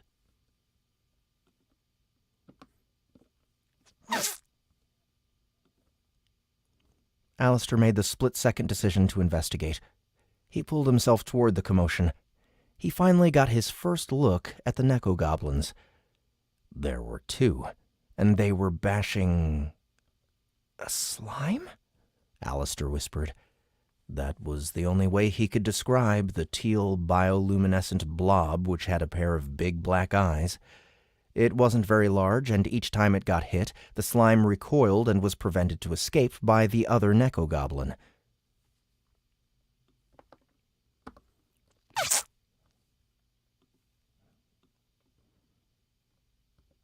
Ghost! Alistair said, a bit louder now. One of the nekkogoblin's ears twitched. It turned to Alistair, squinted, and... Alistair came running out of the bush with his fist drawn. He punched the nekkogoblin square in the face and went forward with it as... He punched the nekkogoblin square in the face and went forward with it as the creature screeched. Alistair scrambled on top of the goblin. Ghost! I need you!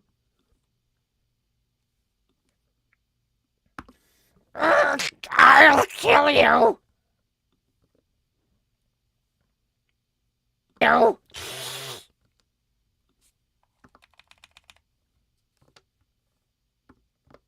Oh.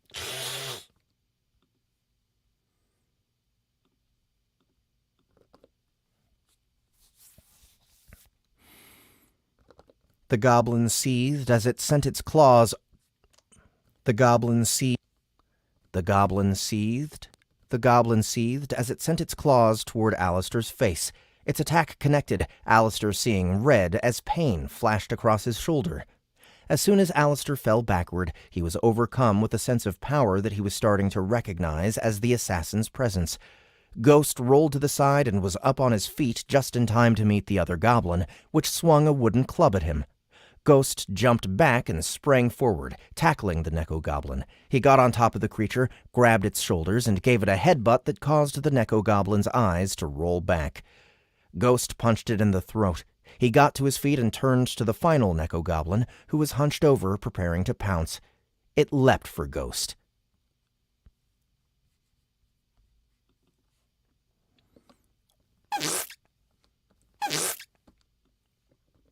The nekkogoblin was struck in the face by the slime.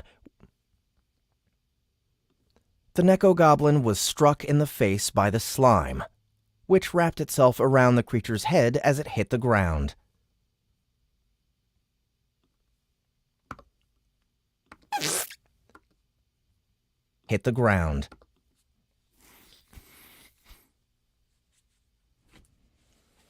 Ghost slammed his heel down onto the nekkogoblin's chest, crushing its rib cage.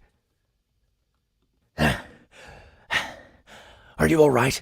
Ghost touched Alistair's shoulder and returned with blood-soaked fingers.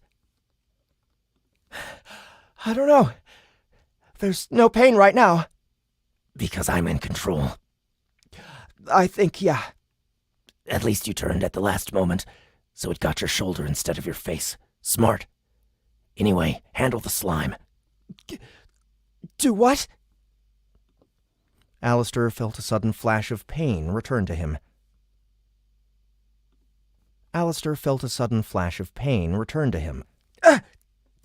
The slime!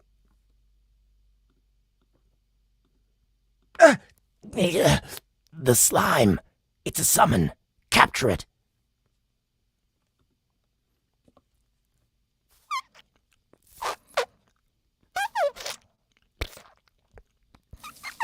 Damn it. This one's hard.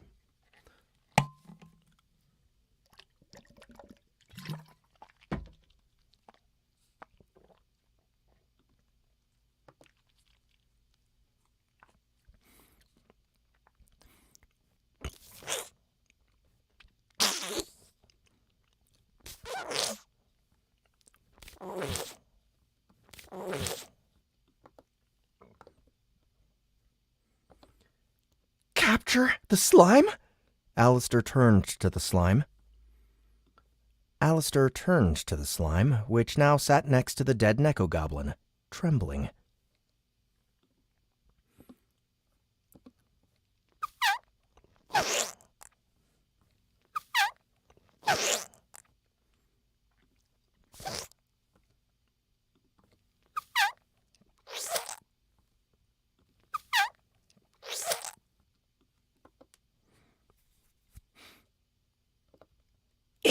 A summon. Are you certain? Have you ever seen a slime? No. I have. It's a summon. Invokers and Battledeck mages can use them. Capture the slime.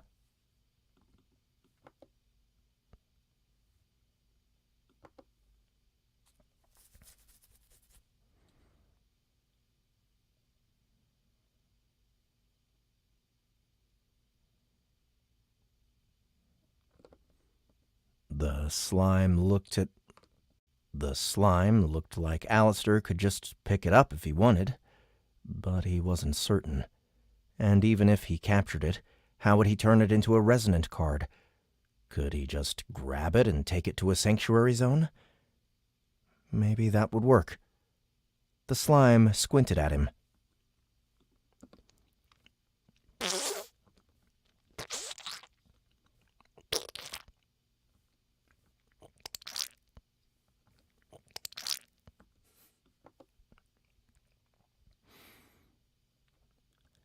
Grab it before it gets away. Hey! Alistair told the slime as he approached. The nekkogoblin gasped awake. It officially died, its death rattle low and guttural. The slime brought a portion of its body back, producing something almost fist-like. It struck the nekkogoblin in the head. Did you just punch it? You just punched it.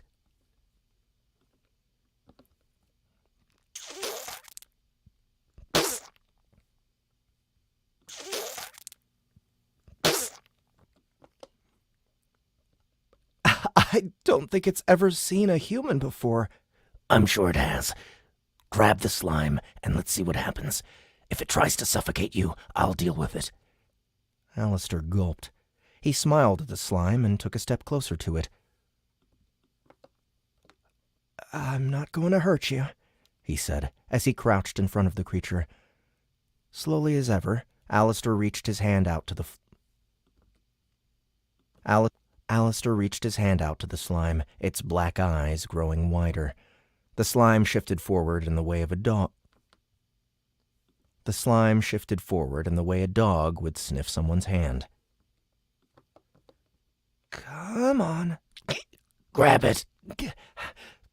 It has to trust me first. Do it! The slime recoiled at the sound of Ghost's voice. Alistair didn't know how sentient it was, but he assumed he looked strange talking to himself in two distinctly different voices. It has to trust us. Alistair reached forward just a little more. Yet again, the slime shifted toward him. It moved close enough to Alistair's hand for him to feel a slight electric pulse, a static coming off the slime's body. See? It's okay.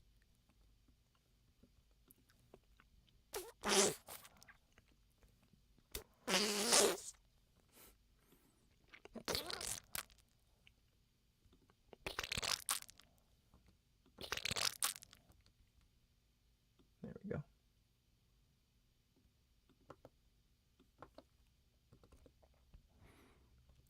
The slime paused as if it were making a consideration. Finally, it slinked forward and touched Alistair's hand. A whirl of resonant mana spiraled around the slime, and it turned into a resonant card. A literal card, just like he'd seen with Juno. Wide-eyed, Alistair examined the card.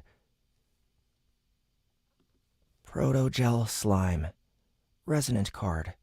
Level 1 sprite class. Next evolutionary path, Mimic Gel Slime. Great. You have a slime.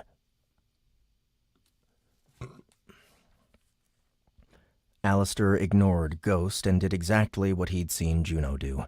He touched the card to his chest and felt it fizzle away.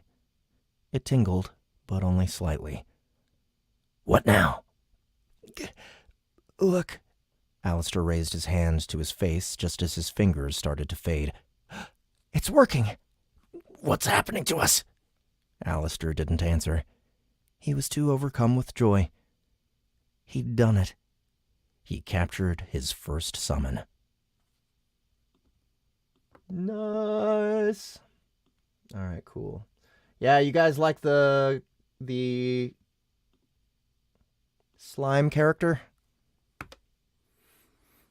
I like doing his dialogue. It's fun. All right, I'll be right back, guys.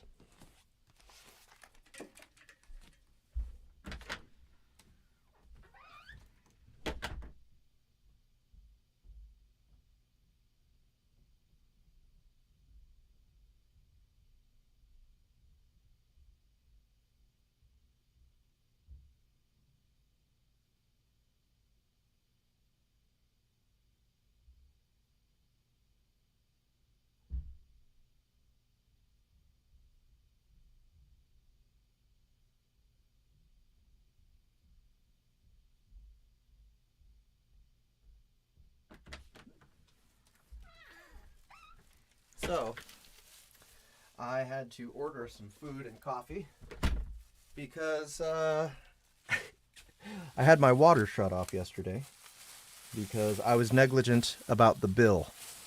The thing is, obviously my fault, right? But everything is automated nowadays, right? Everything you can do auto pay. You just set it up, and there's nothing else that I pay for on a monthly basis that's not auto pay, except my water. My water company makes it incredibly difficult, impossible, really, to actually set up auto pay. So I forgot about it for a few months, and they just shut it off. So they're supposed to be turning it back on today sometime, but I don't have water, so I can't make coffee. And I really needed it. My energy is just super low right now.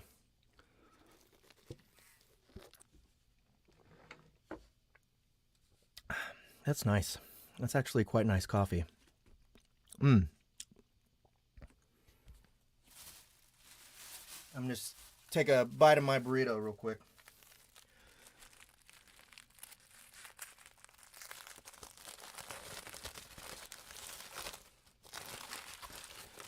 Kind of hungry.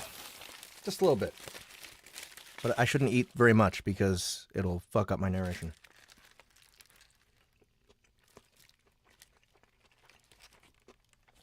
Breakfast burrito.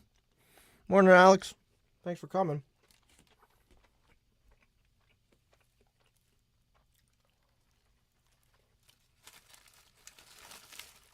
It's not bad at all.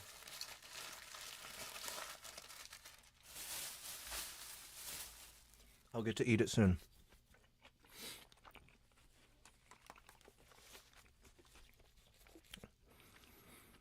Huh.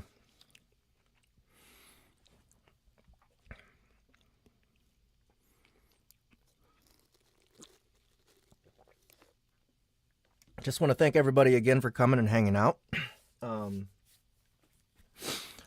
Yeah. So we're 2 hours in. I think I'm going to do 2.5 more hours. Because I'm starving, and well, no, maybe I'll do 3 more. We'll see.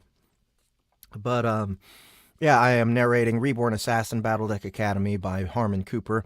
It's been a blast so far. We're 5 chapters in. We're about to start chapter 6, and yeah, quite a ride. We have finally been introduced to Ghost as the possessing spirit on Alistair, and so.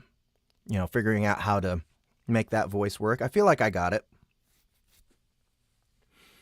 But yeah, just wanted to remind everybody also that we have our Christmas sale going on at soundbooththeater.com, 50% off select titles. 4 titles so far have been selected, and a new title will be selected every day. So right now it is 4 Cats A-Farting, 3 Santas, 2 Dragon Guards, and an eldritch horror named Maggie. So that's excuse me, that's The Stars Have Eyes, Dragon Guard, a kid's book,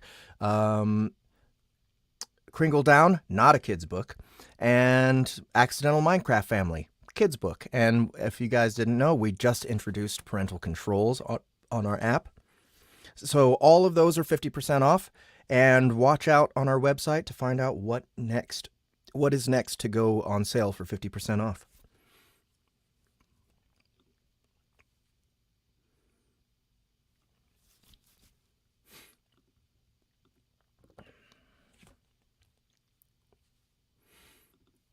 Chapter 6. The List of Betrayers.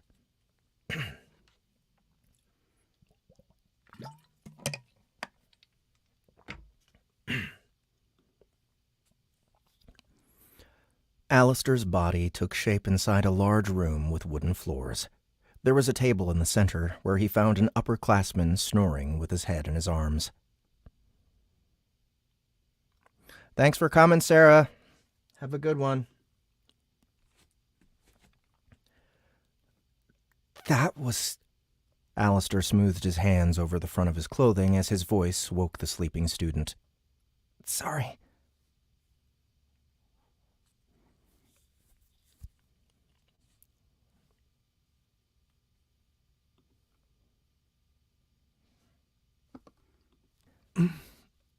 Hey, the older boy said, bleary-eyed. Alistair noticed 3 bands on the sleeve of his overcoat, similar to the 2 upperclassmen he'd already seen. The boy must have been a skyward as well, the term for a third-year student. You're bleeding. You're bleeding. Alistair brought a hand to his shoulder. It was a fight with nekkogoblins, he smirked. Yeah, that happens. The older boy came around the table and produced a wand. Stay still. Alistair did as instructed. A golden light rained down from a small white cloud that appeared above him. The skin shifted on his shoulder as the wound stitched up. Better, the older boy said. And don't worry about your clothes. You're going to get all new clothes. I am? Definitely. There will be a holster for your wand as well. Let's chop that a little.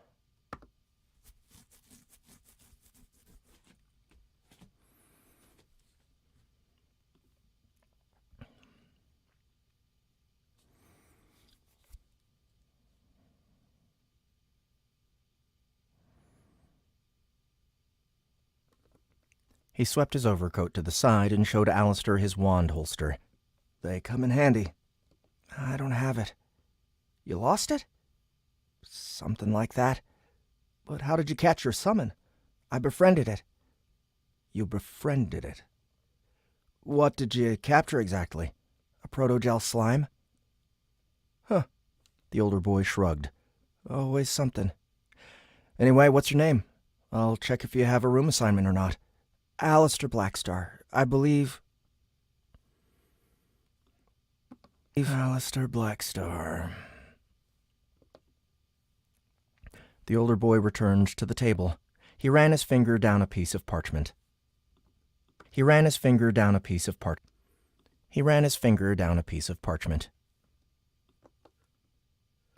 There it is. Juno Stonewind has a room for you. Melissa's little brother.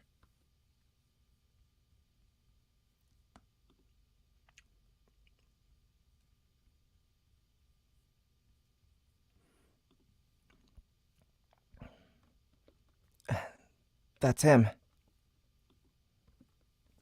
Follow me. The boy led Alistair up to the second floor and to the end of a long hall. There were numerous paintings in the hallway of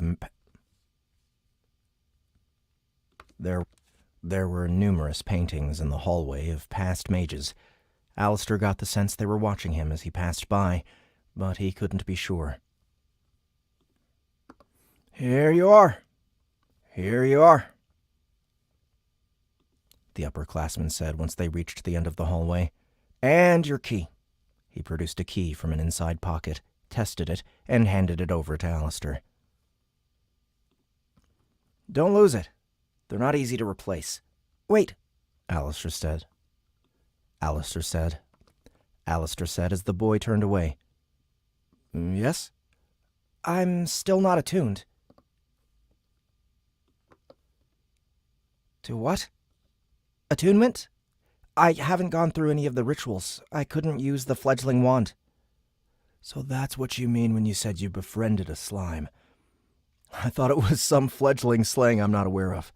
I had to do something, and it would be why you don't have your wand. I'm sure. Alistair realized he could get in trouble for what happened with Laertes. It wasn't working, so I ditched it.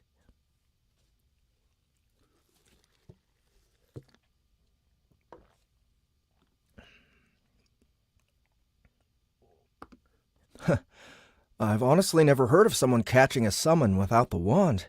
At least someone who wasn't an invoker. But this is my first semester doing this, so maybe that's a thing. The boy shrugged. As for attunement, you're going to need that. First thing in the morning. Ask Juno to take you to the front office. He knows where it is. Okay. Anything else? Alistair shook his head. Good. Get some rest and get attuned in the morning. It's kind of important. Alistair waited until he was gone to step into the room. He placed his hands over his mouth once he saw how nice it was. The shared space was bigger than any place Alistair had lived in before. There was a decent-sized kitchenette in the corner and 2 large tables, perfect for studying. He approached a seating area, then spotted a balcony. Judging by the trail of clothing leading to the room on the left, Alistair assumed his space would be on the right.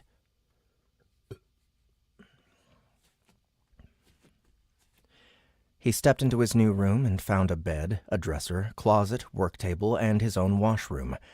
After sharing cramped spaces for so many years with other orphans, it was a lot to take in. Alistair dropped onto the bed, his arms spread out.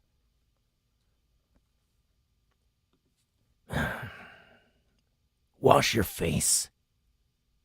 I can't believe this is my room, Alistair told Ghost as he stared up at the ceiling. My own room. See if there is parchment in the desk. I saw ink. Why? I need you to see something. See what? I can just do it myself. Yourself? Alistair felt a shift in his body as Ghost came forward. Hey! Just in case there are any memory issues that come with your attunement, we have to be prepared. What do you mean? Alistair asked as Ghost forced him over to the desk. The assassin opened it to find sheets of parchment paper. Ghost wrote the words, "The Unknown Souls." This was followed by a list. Kang Grimson. Kang Grimson, Hilda Vega, Vengeance, Goran Vintar, the Scholarly Mountain, Sanka, Felix Bancroft IV, 16 Baron Blades. Who are these people? These are some of the top members of the Unknown Souls, the people that killed me. Kang is their leader. That's why he's at the top. If it was anyone's plan, it was his. Kang, or Felix and his Baron Blades, as he calls his private army, could have done it. Kang, or Felix and his Baron Blades, as he calls his private army, could have done it. But I'm certain it was Kang's idea.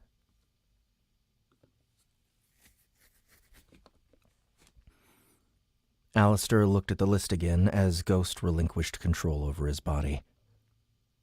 These are the people you want to kill? We will kill all 5 of them, yes. They were all there.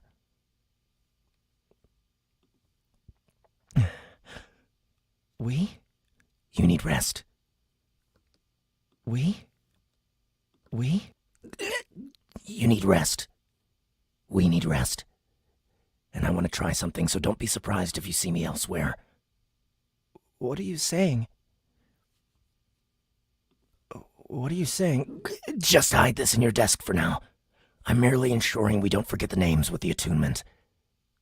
Why would attunement do that? I don't know. But I can't forget these names.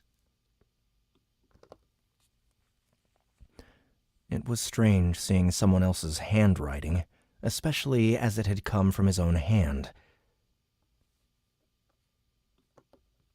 Sanka. This one doesn't have a nickname. She's like me. No nickname. Or the nickname is the name. Then you're really named Ghost? Why does that matter to you? Wash your face and hide the list for now. Wash your face and hide the list for now. We need rest.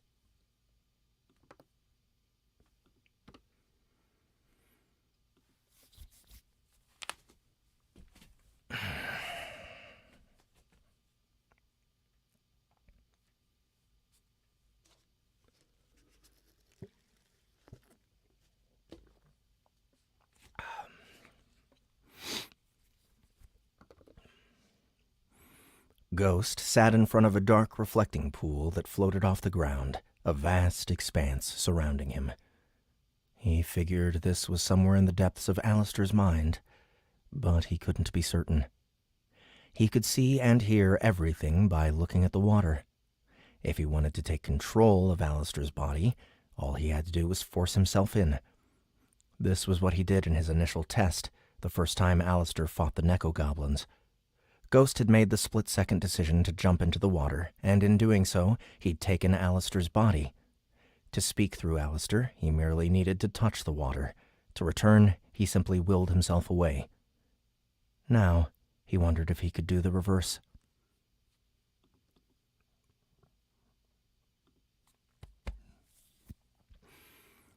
As he stared down at the murky surface of the pond, dark now that Alistair was resting, Ghost saw his own reflection and chiseled features hidden by the Ghost saw... Thanks, Scott. Have a good one. Ghost saw his own reflection and...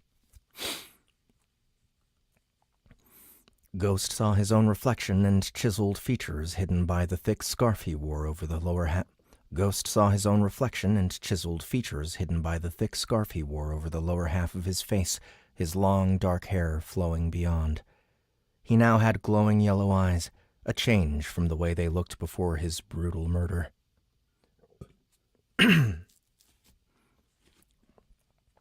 He now had glowing yellow eyes, a change from the way they looked before his brutal murder. Instinct carried him from there.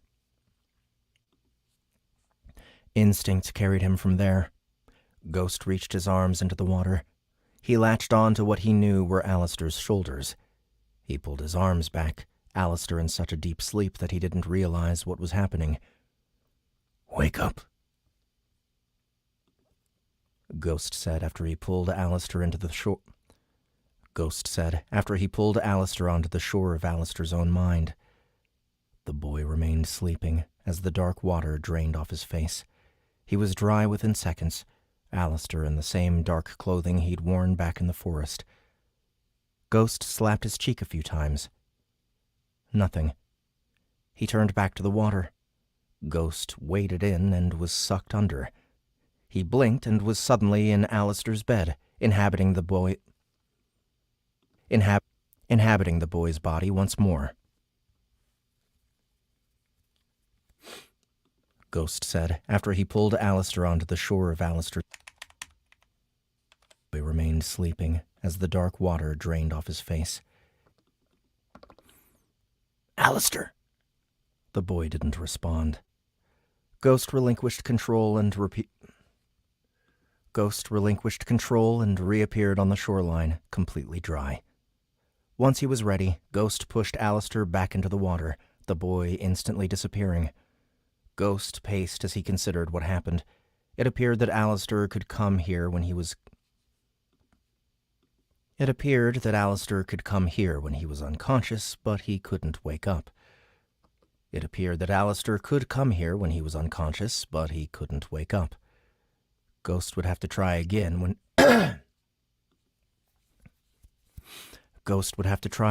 he was awake and see what that was like. The test he'd performed also gave him another idea, a more sinister one.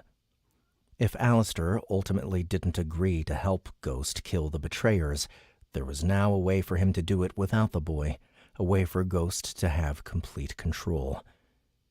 He hoped it wouldn't come to that, but the unknown souls were going to die, whether the orphan helped Ghost or not. He hoped it wouldn't come to that, but the unknown souls were going to die, whether the orphan helped Ghost or not.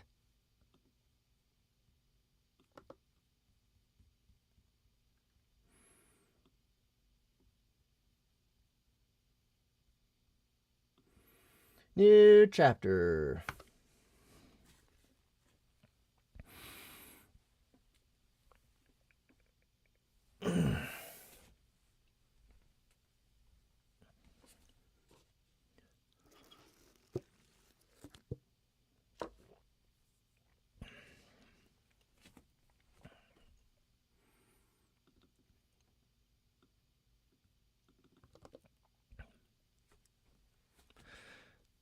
Chapter 7. Attunement. Juno exploded into Alistair's room the next morning. You did it! Follow-up question. How? What?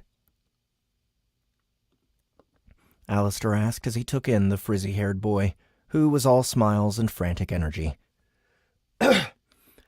You actually caught something last night. By yourself. You did it by yourself, right? I did. What did you get? A slime. A slime? Seriously? Is that bad? Bad? Yes, it's bad. Bad ass! Slimes are hard to bond with as summons, as far as I know. Slimes are hard to bond with as summons, Slimes are hard to bond with as summons, as far as I know. Alistair sat up. He rubbed the sleep out of his eyes as he thought back to the previous night, most notably the assassin who'd taken residence in his head.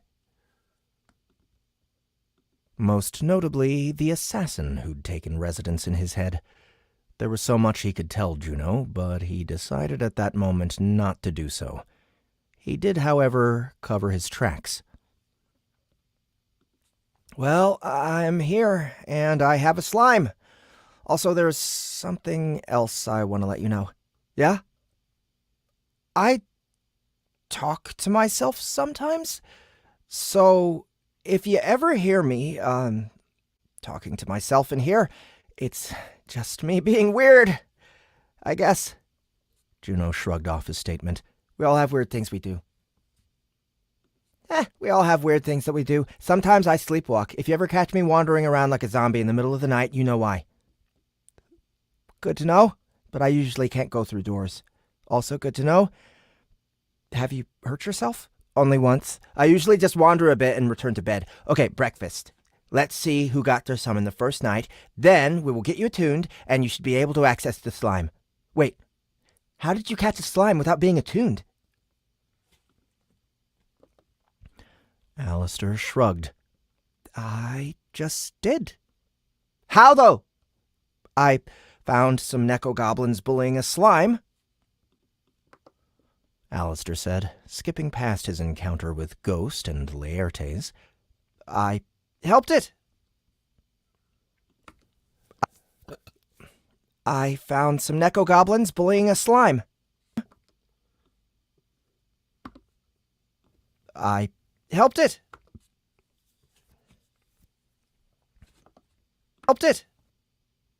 For real?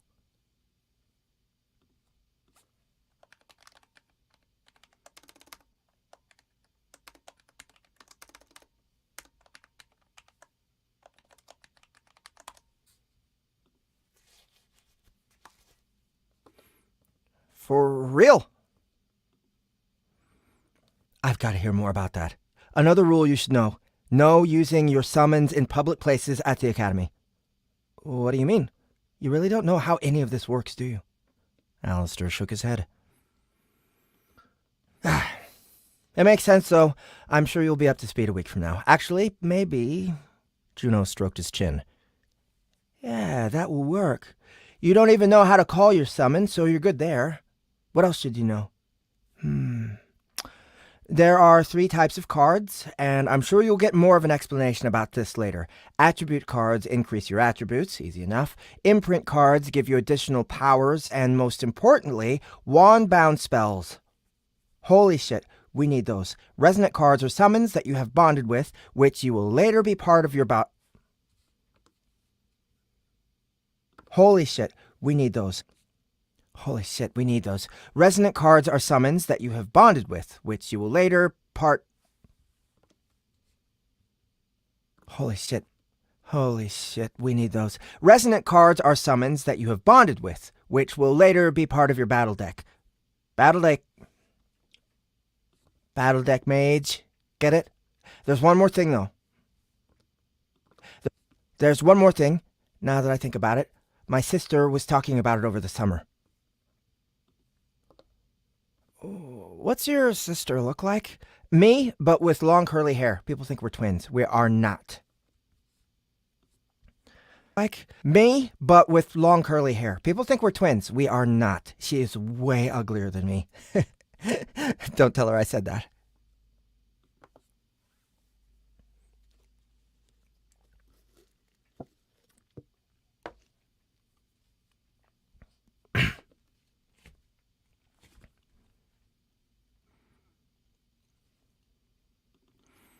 Alistair remembered the girl he'd seen last night, Alistair remembered the girl he'd seen last night, the one who helped Laertes' friend.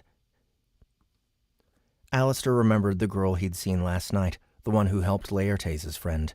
He almost told Juno that he saw her, but the other boy had already moved on. Celestial binding, that's what she mentioned. If you'd heard the term invokers, this is what that is in reference to. Celestial binding, that's what she mentioned. If you'd heard the term Celestial binding, that's what she mentioned. If you've heard the term invokers, this is what this is in reference to. If you've heard the term invokers, this is what that is in reference to. But that's when you can actually bond with your summon or summons and fight with them. So, 3 types of cards: attribute, imprint, and resonant. And later, celestial binding. But that part probably won't apply to us. It's just cool to think about.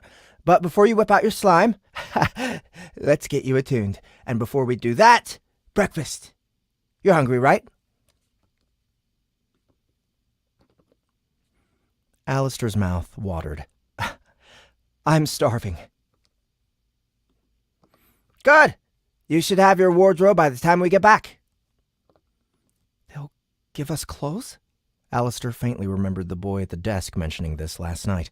Yeah, mine already came. I'm guessing yours will be here a bit later. You've made it to the Lumina Battledeck Academy now. Juno swept the ends of his overcoat back. They don't skimp here. They don't skimp here.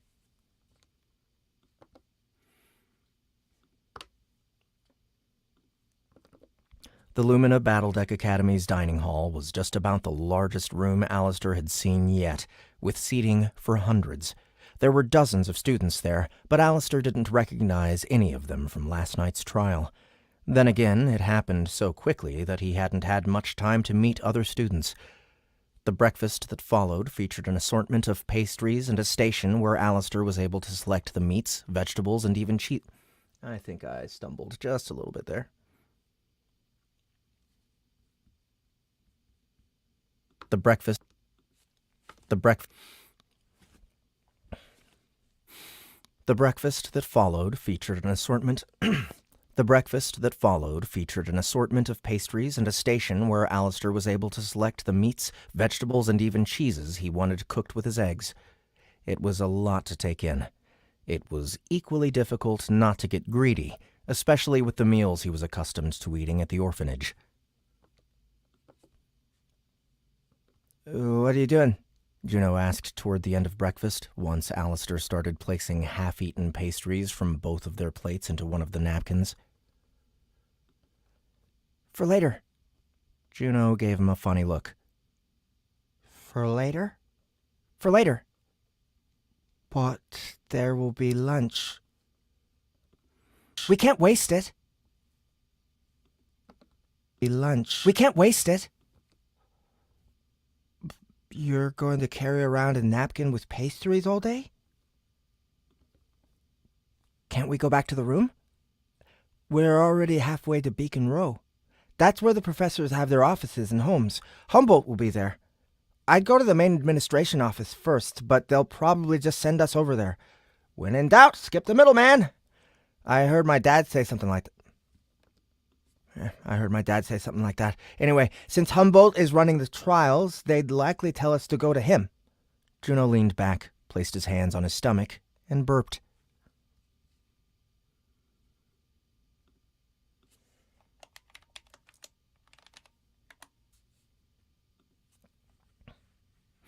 A few girls seated near them gave him a dirty look. "But I don't know what to believe now. I thought I'd be able to help you with your summon, and I was wrong. We'll find Humboldt." Alistair placed the napkin-wrapped pastries in his pocket. "In that case, let's go." They left through the northern entrance of the dining hall. Juno clearly knew his way around campus, and Alistair was glad for it. He would have been so lost. Especially without signs. Why were there no signs? They came down the steps of an outdoor eating space, one with small gardens and a view of the Dawn Crest peaks in the distance, the snow-covered mountains a symbol of the kingdom. They reached a clearing made of marble with the indent of a circle cut into the stone. "For smaller battles," Juno said. "For smaller battles. For smaller battles," Juno said. A pair of upperclassmen passed them.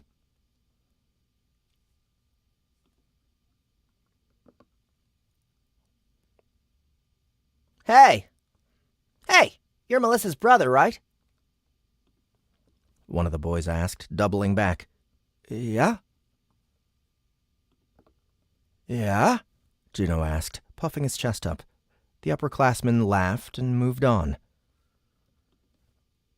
"What was that about?" Juno shrugged. "No idea. But you gotta show people you mean business around here. My sister is a suck-up, and she gets on lots of people's nerves, mine especially. I don't want these fuckers thinking I'm like her. I'm different, and I'll get tougher, especially with my basilisk. They will fear the snake. They will fear the snake. They will fear the snake."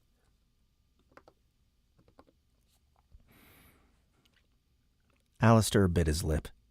He liked Juno. He didn't know if they were close enough yet for him to suggest that Juno rethink his social strategy. Alistair tried to approach this a different way. "But they laughed at you." They can laugh all they want. They won't be laughing after the first Battledeck tournament. They can laugh all they want. They won't be laughing after the first Battledeck attack. They can laugh all they want. They won't be laughing after the first Battledeck tournament. They can laugh all they want. They won't be laughing after the first Battledeck tournament. I just need to get something equally badass to join my snake. Juno motioned to a collection of large buildings, arranged like cottages. "Here we are, Beacon Row. The professor's offices are on the lower floor, and they live in the rooms above." "How do you know all this stuff? I mean, I understand your sister goes here, but how do you know where these buildings are without signs?" "You'll see once you're attuned. That's why it's so important." "You'll see when you're attuned. That's why it's so important."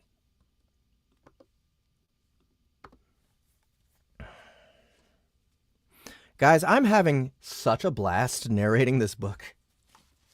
I fucking love Juno.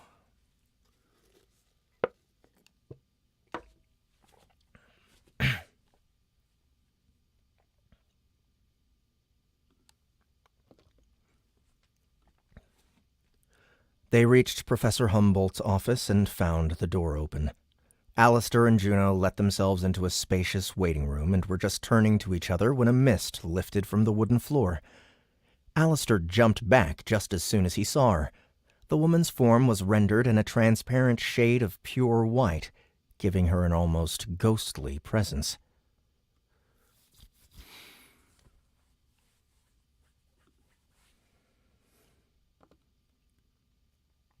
How may I help you?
The woman asked in a somber tone.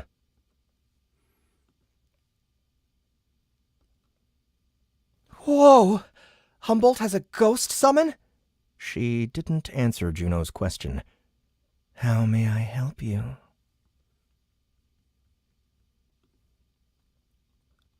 My name is Alistair Blackstar, and I'm here to see Professor Humboldt. I completed the Glades of Experience trial last night. I need to be attuned. You completed the trial without being attuned?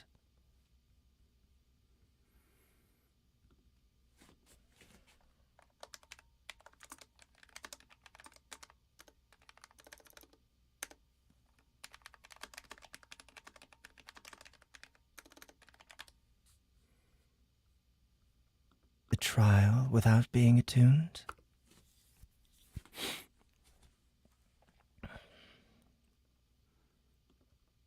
I did. I had no choice. You should have found a sanctuary zone and returned here for attunement. How was he supposed to do that without being attuned? Juno asked. The strange woman considered this.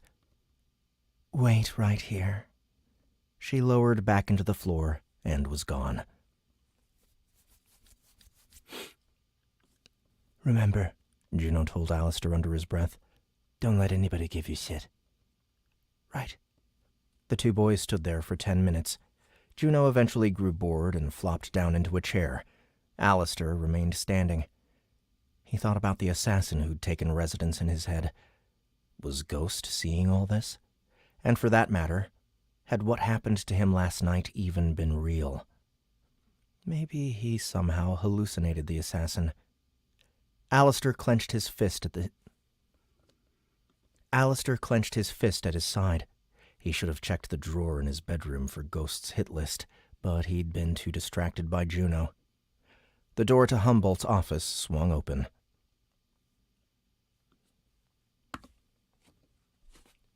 Come in.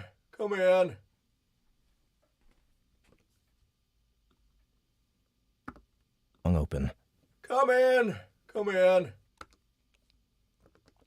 The professor called out. When they entered his office, the professor was seated on a beanbag and wrapped in an even larger blanket. Mia here tells me that you haven't been properly attuned. Humboldt motioned to the ghostly woman who hovered next to him.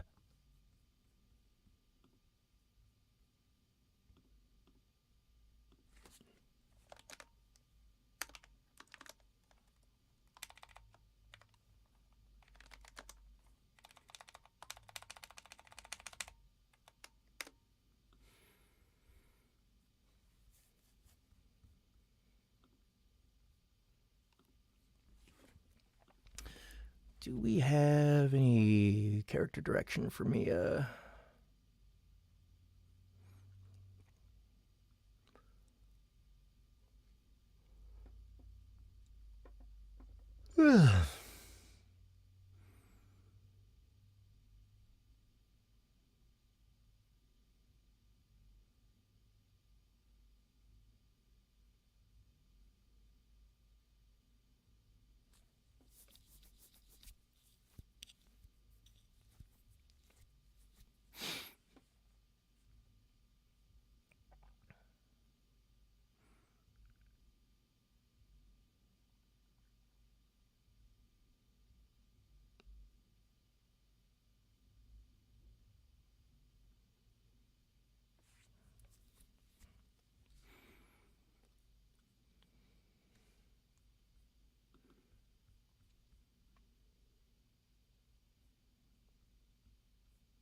What's up, Harmon?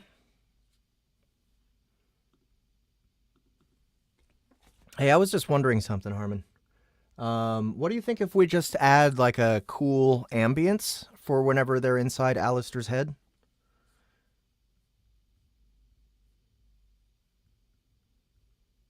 Wake up. Like some kind of, I don't know, mystical, like, drone almost.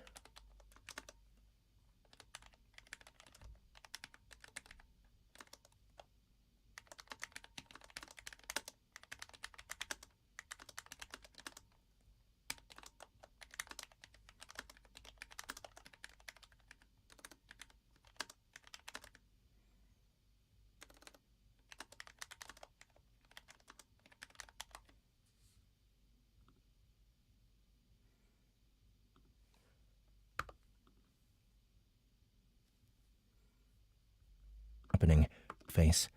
He was dry within seconds, Alistair in the same dark clothing he'd worn back in the forest. Ghost slapped his cheek a few times. Nothing. He turned back to the water. Ghost waded in and was sucked under. Face. Ah, crap. He was dry. He blinked and was suddenly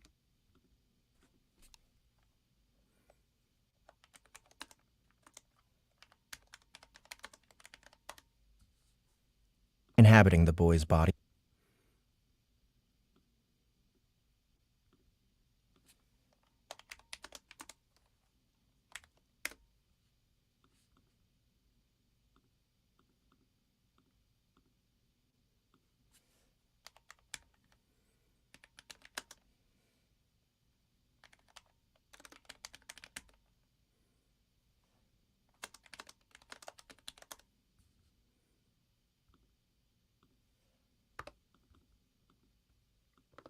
The boy didn't respond. Ghost relinquished control and reappeared on the shoreline, completely dry.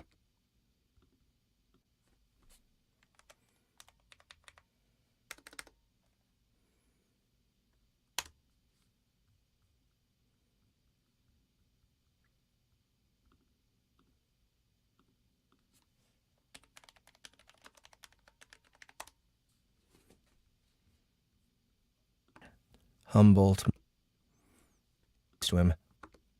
Humboldt motioned to the ghostly woman who hovered next to him. Crap.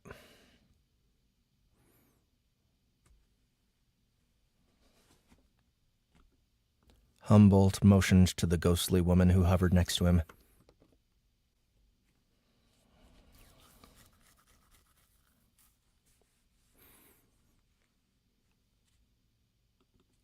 Alistair was still in the process of taking in the professor's office, which was completely bare aside from his beanbag chair, to respond. Juno spoke for Alistair. Yes, that's why I brought him here. Juniper Stonewind, yes? Humboldt asked as he raised an eyebrow at the boy. Everyone calls me Juno. Right. And I will call you Stonewind. And you are Black Star's friend? Friend and roommate, Juno said proudly. Ah, and because of your sister, Melissa Stonewind, you know your way around. Yes, that makes perfect sense. In that case, attunement. Blackstar? Yes, sir. Do you have your wand?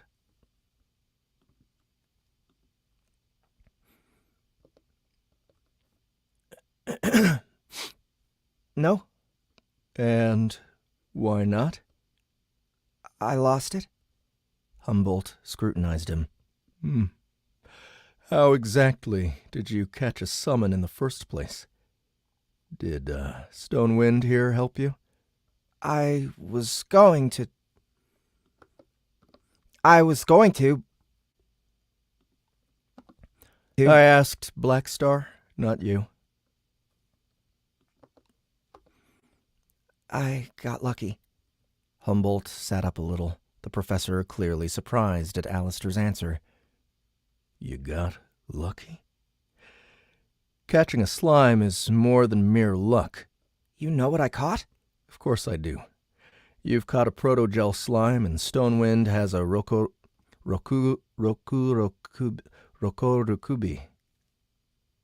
You've caught a protogel slime, and Stonewind has a rokurukubi.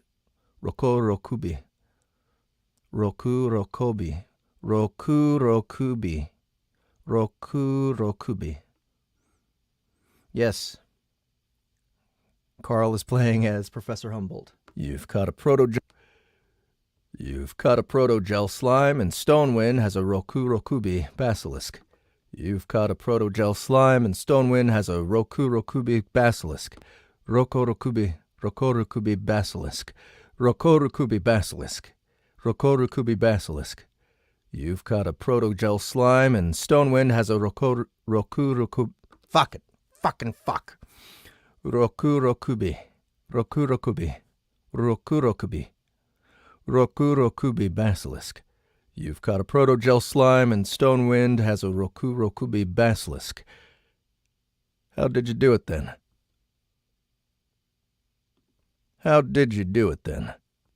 Slime, and Stonewind has a rokurukubi basilisk. How did you do it then? Alistair explained his story yet again, how he'd come across the nekkogoblins and rescued the slime.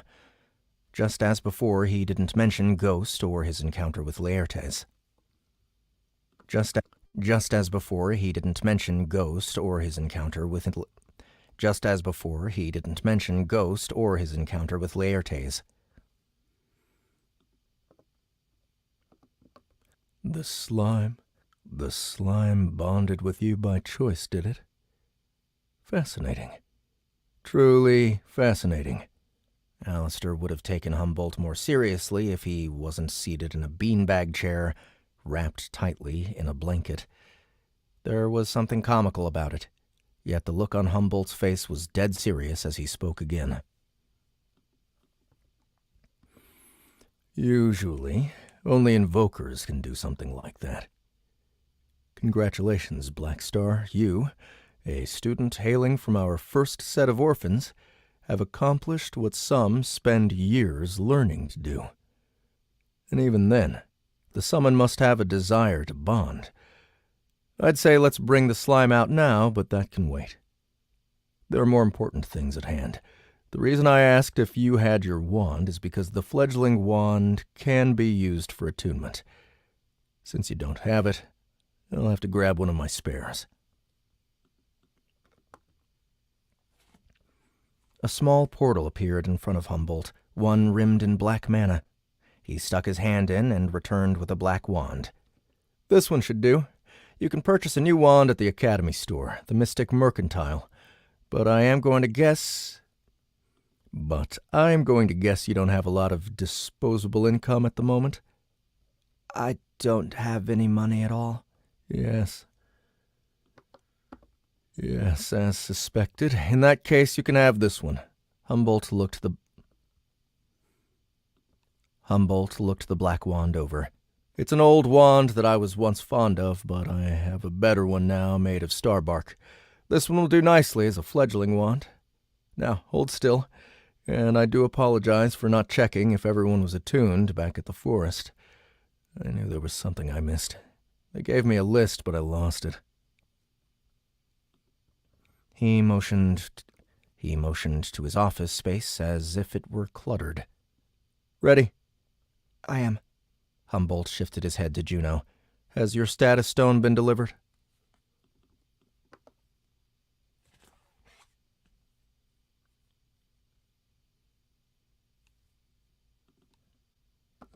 It came with the wardrobe. It came with my wardrobe. It came with my wardrobe.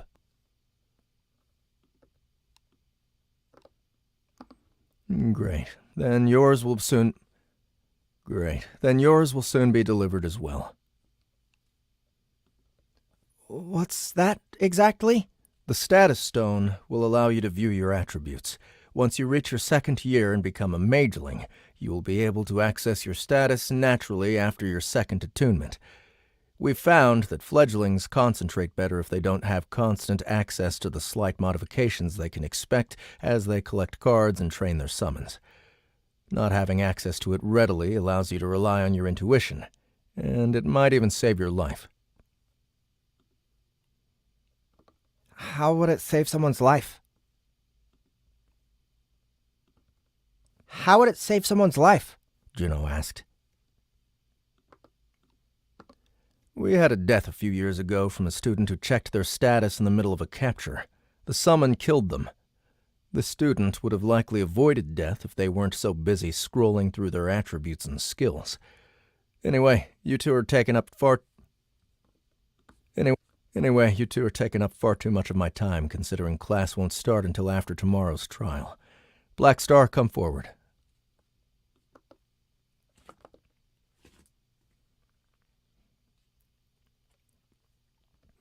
Alistair did as instructed. Humboldt pointed the darkened wand at him. He then shifted it toward the ceiling. Ambient mana pooled around the tip of the wand.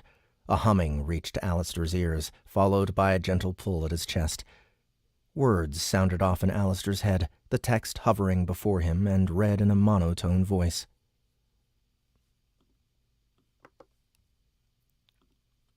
All right, I gotta get this reference one more time.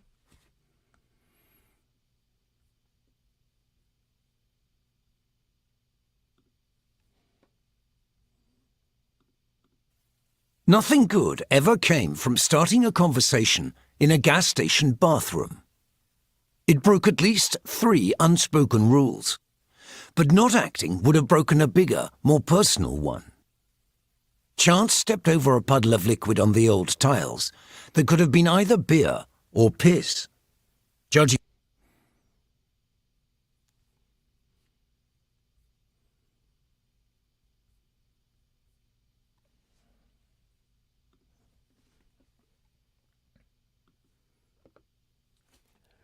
You have been given access to the Battledeck system. Please await further instruction.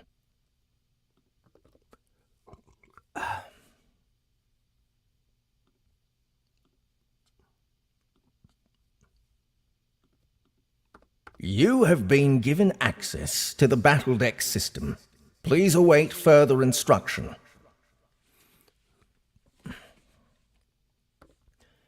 It's telling me to await further instruction. Oh, that's right. Because you should have had this done before the trials, and then, when you took your wand, it would sync. You know what? Just take the wand. It should work. Humboldt handed Alistair the wand. If it doesn't, give it a shake. As soon as Alistair touched the wand, a new voice appeared in his head. As soon as Alistair touched the wand, a new voice appeared in his head, this one with a scholarly feel to it. You have... All right, so I'll go back and do this one. You are holding a Lunar Wood wand. Harvested during moonlight nights, Lunar Wood is said to resonate with little... Harvested during moonlit nights, Lunar Wood is said to resonate with illusory spells and fever dreams. Okay, and let's do this one monotone. You have been given access.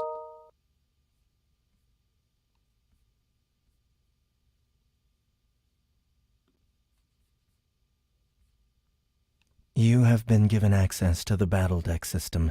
Please await further instruction. It's telling me to await further with illusory spells and fever dreams.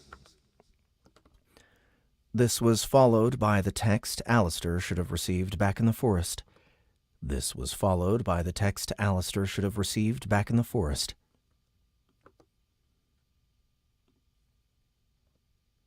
Ethereal Net, 2 out of 2. Mystic Lure, 5 out of 5. Resonance Pulse, 10 out of 10. Arcane Snare, 1 out of 1. Nova Strike, 1 out of 1. It's showing me the spells and told me about the Wood of the Wand, Alistair said as he gauged the weight.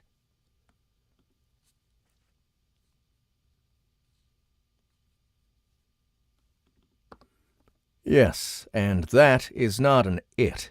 It is a he. Those are what are known as phantom foot knights, formerly sorceress sidelights. Yes, rather unfortunate name, but the invokers who invented them are allowed naming rights while they are alive. Rather unfortunate. Yes, a rather unfortunate name, but the invokers who invented them are allowed naming rights while they are alive. I never knew the pair myself, long before my time, eons before. Well, not that long. I digress. These notes were originally created by Professors Lucian and Callista Haller. Phantom footnotes are updated constantly, even if the professors are now dead. Most are read by Lucian. You know, they say, well, I believe that's a story for another day. You will see these pop-ups around the campus, and when you touch certain magical objects. All right. Alistair wondered if Ghost was hearing all this. The assassin had yet to respond to anything. Okay, what else? Spectral text. You now have access to spectral text, which will allow you to communicate in real time with your classmates and the administration. Before you receive one, you will hear a faint ha sound. The note will change with each student, allowing you to better parse who is speaking to you in case you don't recognize their voice. Juno, please show him what I mean. Alistair heard a faint ha as words appeared in front of him. Even stranger, he heard the person's voice in his head. All right, so I need to do a ha for Juno. Ha.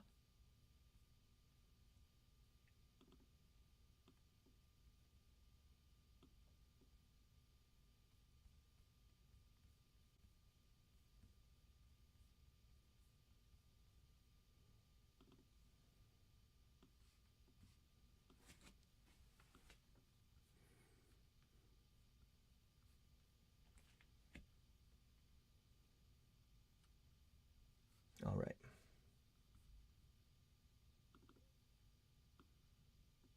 You guys hearing that? I can't hear it for some reason.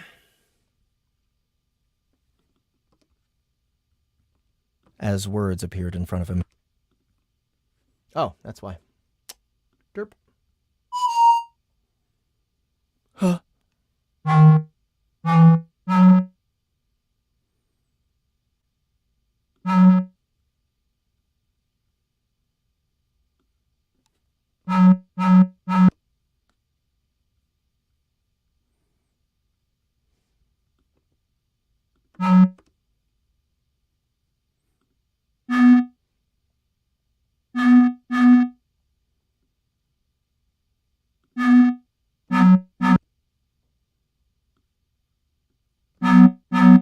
Stop. Why are you repeating?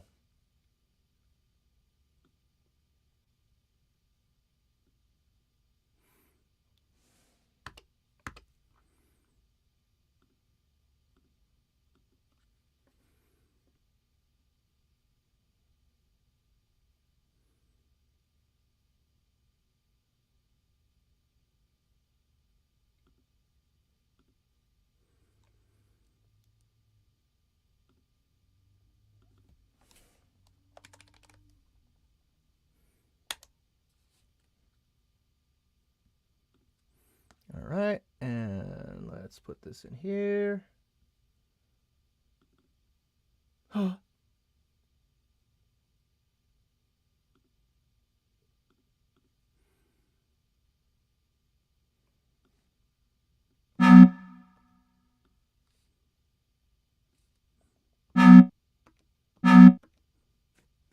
Huh.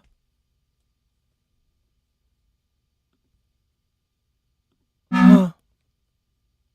Huh. Huh. Huh. Huh.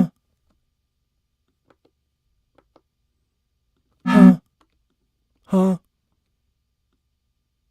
Huh.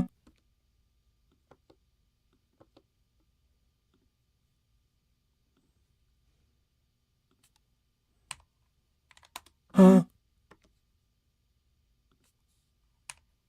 Huh. Huh.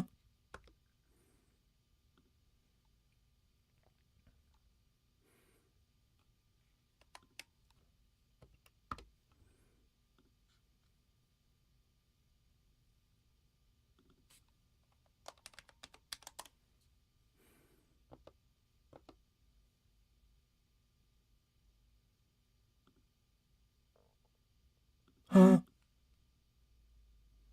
Huh. Huh. Huh.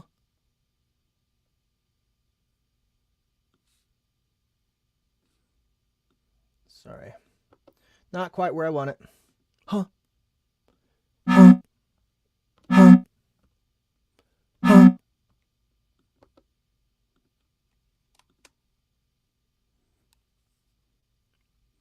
And let's bring this to -12 again.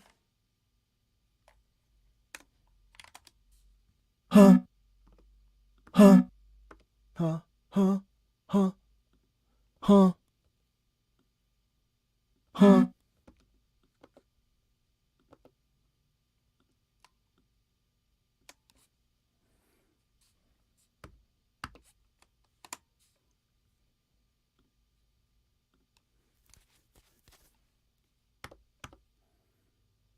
Huh. Huh. Huh. Huh. Damn it. Huh. Huh. Huh. Huh. There we go. That's the one.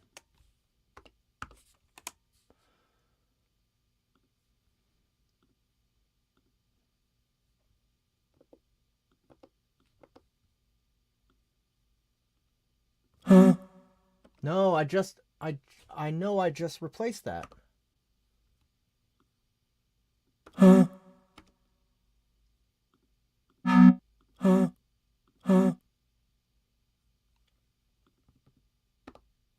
Huh? Huh? Huh? Huh? Ha! Ha! Huh?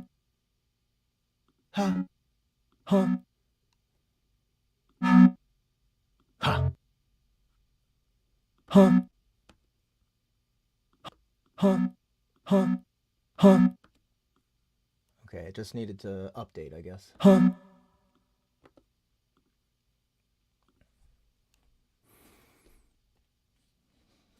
All right, so ha sound.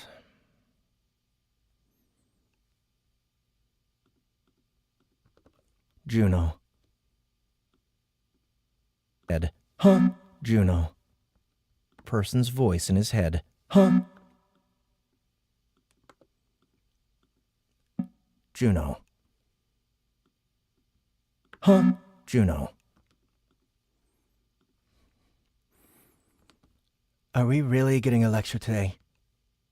Are we really getting a lecture today? Class hasn't even started yet. Huh?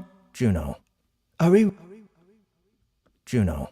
Are we really getting a lecture today? Class hasn't even started yet. Did he say something to you?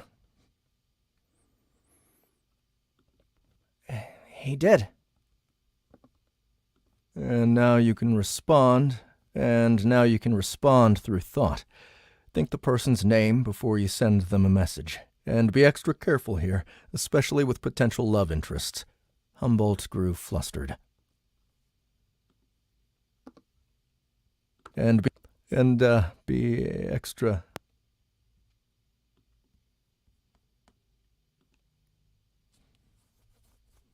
And be extra careful here, especially with potential love interests.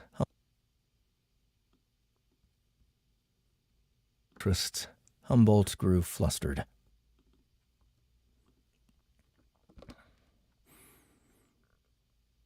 Spectral texts have caused many relationship problems in the past. Oh, the stories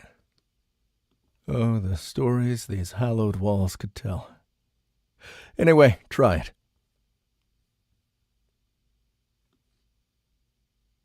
Huh? Alistair. Huh? Alistair.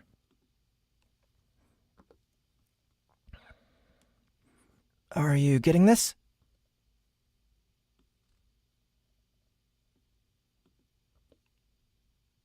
Juno. Huh? Juno. Yeah. Yeah, I got it. I've been waiting for access to this system forever. My sister always uses it with her friends when she's pissed at me. And she's always pissed at me. Let's wrap this up. I want to see our summons. Yes? Humboldt asked. Humboldt asked. All good and well? Is the system working? All is good and well. Good. You'll learn more over the coming days, I'm certain. There is one more trial tomorrow morning, but it is more of a summon test over a trial, one that will decide which coterie you get placed in. If there is nothing else, then goodbye for now. Mia?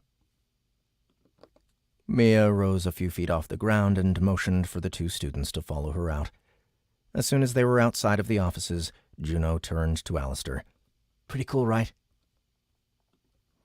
It will take some getting used to. I also need to see what the status stone does. That's the cool stuff, too. Oh, that's the cool stuff, too. I was playing with mine all morning. When we're second-year magelings, we'll be able to do more, but we have time. We've got to check out our summons. I want to see your slime. There are resonance rooms we can use. I mean, we could summon them in our dorms, but maybe it's safer for us to do it in a resonance room just in case your slime or my basilisk go crazy. And you know where that is? Of course I do. I've been here 12 times now. Juno turned in the opposite direction. They passed Beacon Row and came to a stone statue with a placard in front of it. The statue was that of a thin man, his hair tied back into a ponytail. Alistair paused for a moment to listen to Phantom Note, which read the same information that was on the placard.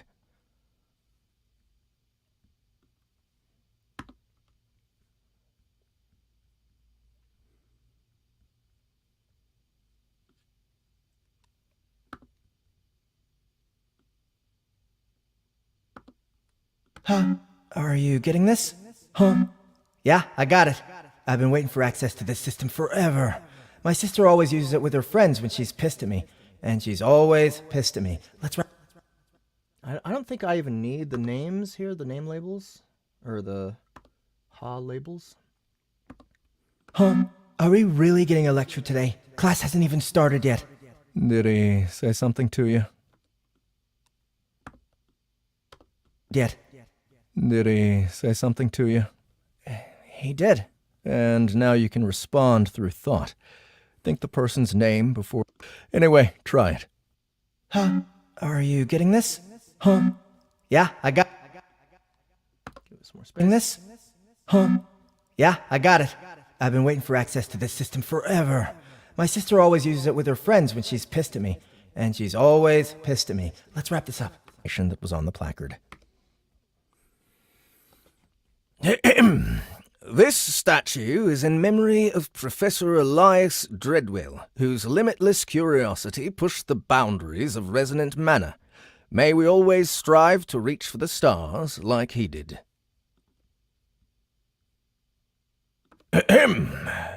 You are holding a lunar woods wand. This statue is in memory of Professor Elias Dreadwell.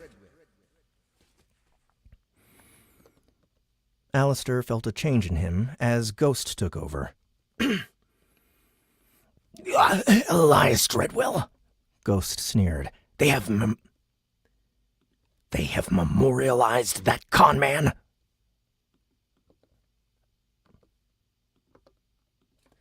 They have memorialized that con man.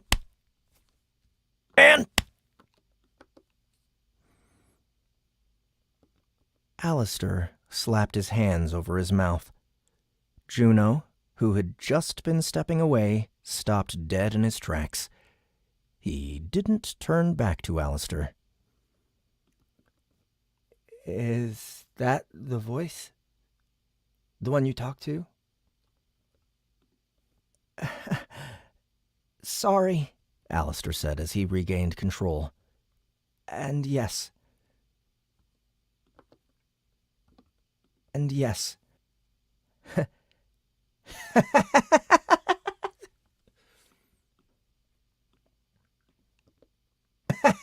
Juno started to laugh. He turned to Alistair and smiled. That sounded awesome! Scary as hell, too. Like some sort of killer possessed you. What we really need to do is sneak into my sister's dorm and have you say something like, I'm here to eat your face, Melissa. No, I'm here to eat your face, Melissa. No. What we really need to do is sneak into my sister's dorm and have you say something like, I'm here to eat your face, Melissa. No, I'm here to eat your feet. That'll really scare her. Alistair didn't say anything.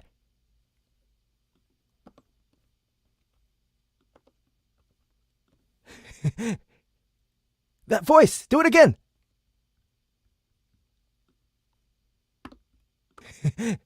That voice! Do it again! Alistair shook his head. Come on! It was funny. I want to hear it. And why did you say that about this statue? You know this guy or something? Head. Come on! Head. Come on! Head. Come on! His head. Come on! Something? Yes, I know him. Ghost said, taking over. His voice was now muffled by Alistair's hand. Yes, I know him. Ghost. Yes, I know him. Ghost said.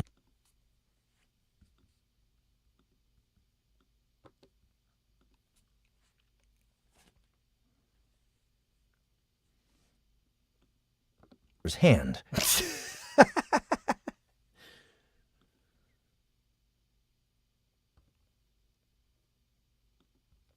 Juno laughed again. Sorry. And Ghost said, and with that, his presence dissipated. Let's just keep going, Alistair told Juno. Sorry. You don't need to apologize to me. I'd rather live with someone who has multiple personalities than someone stuck up. You don't need to apologize to me. I'd rather live with someone who has multiple personalities than some stuck-up future noble. You're cool, Alistair, and that voice is extra cool. Juno tried for his best impression of Ghost. They have memorialized that con man? They have memorialized that con man?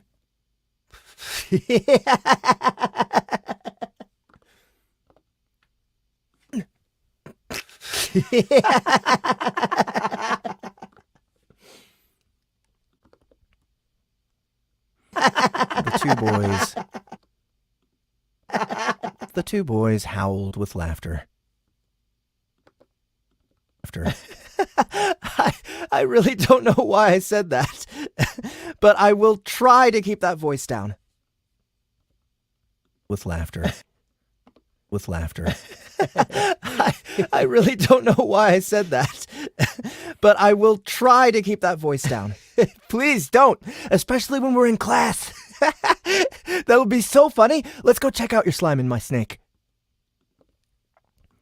A few minutes later, Alistair and Juno reached the resonance rooms, where he was promptly given an explanation by the long-dead Professor Lucian Haller.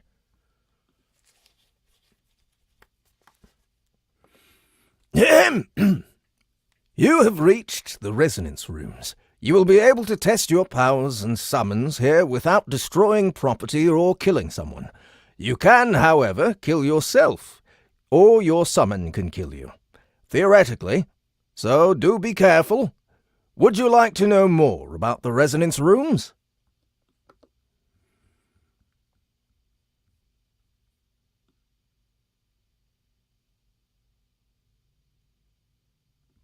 Boom. Chapter over.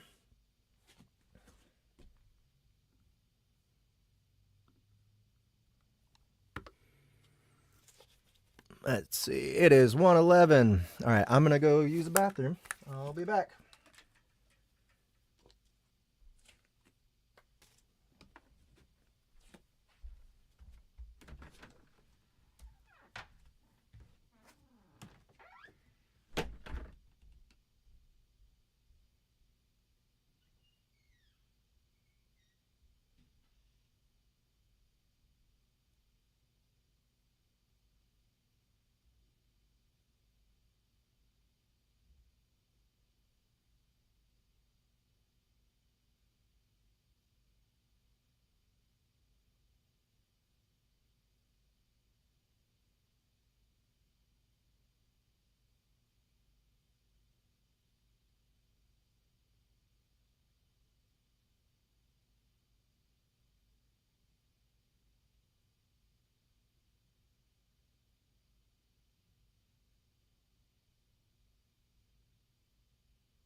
Sorry about that, guys.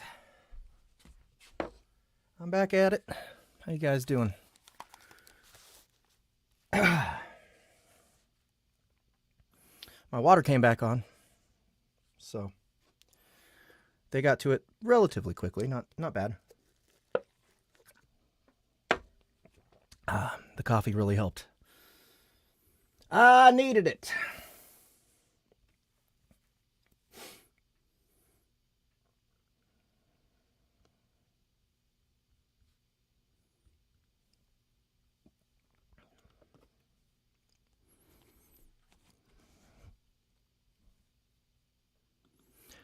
Chapter 8.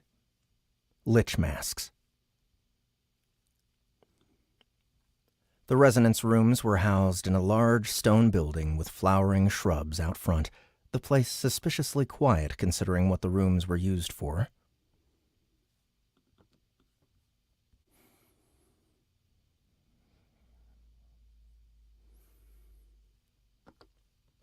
Would you like to know more about the resonance rooms?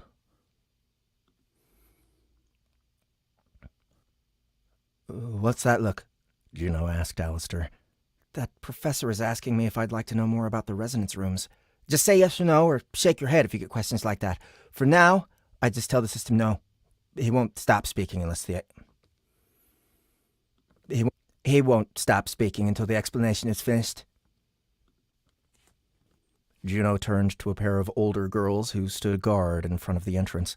The one on the right had dark hair, and the other girl had striking blue hair. Khanda and Neela.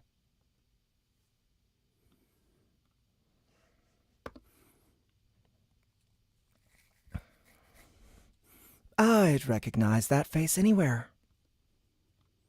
Let me see.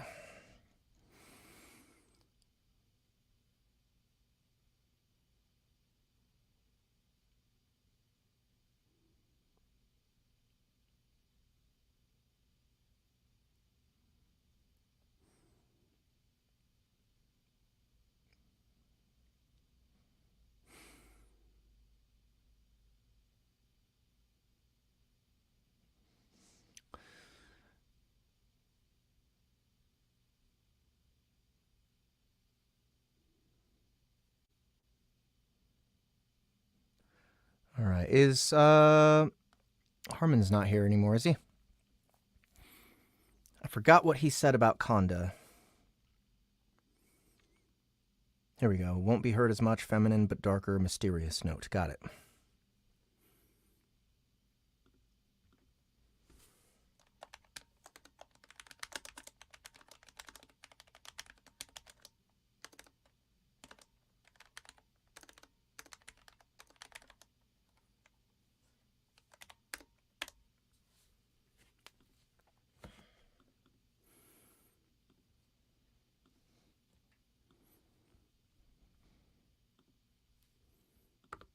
Face anywhere.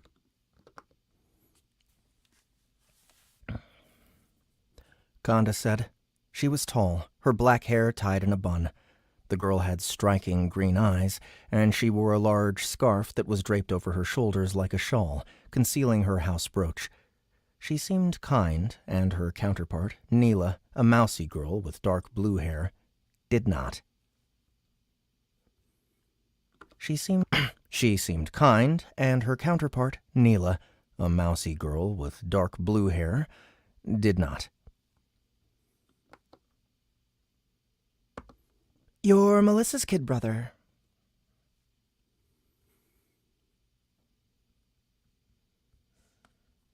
Maybe I should give this one to Annie instead.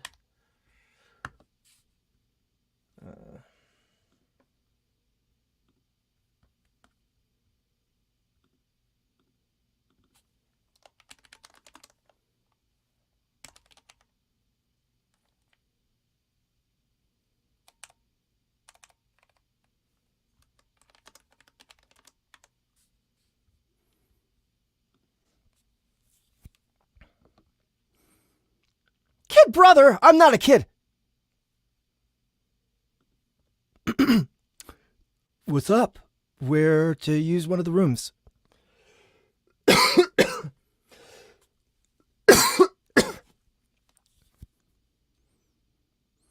We're here to use one of the rooms. What's up? We're here to use one of the rooms.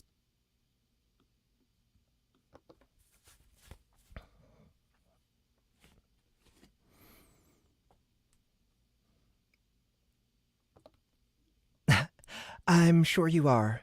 Conda approached Juno. You're actually cute. Juno's eyes bulged. What?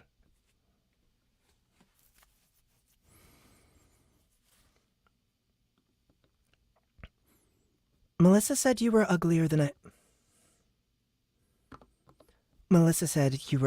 haired newt, but I wouldn't describe you that way. The girl's smile faded. Too bad you can't access the resonance rooms yet. Haired newt? Wait, why not? Juno said, regaining his composure. Because you haven't passed the second trial, and you aren't yet part of a coterie. Some people in your class are still capturing their summons.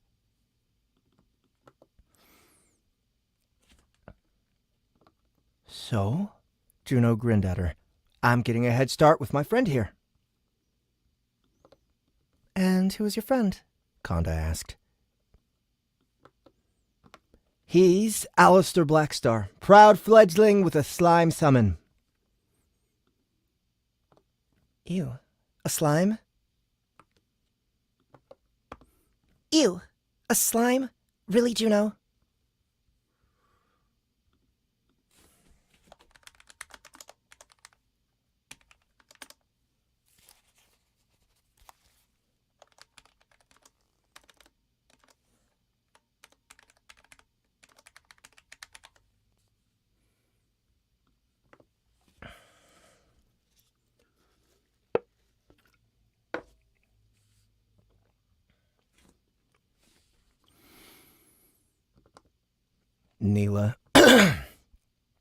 Neela asked.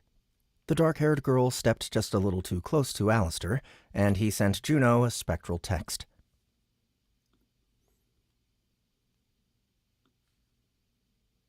Huh? You actually know them?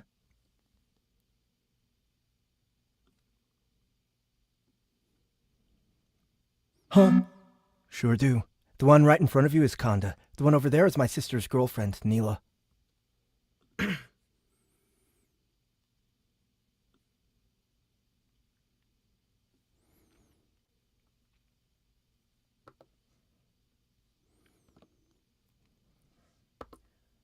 Let's wrap this up,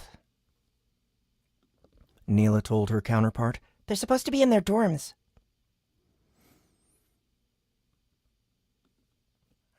They look so young. Conda looked Alistair up and down. And so scruffy.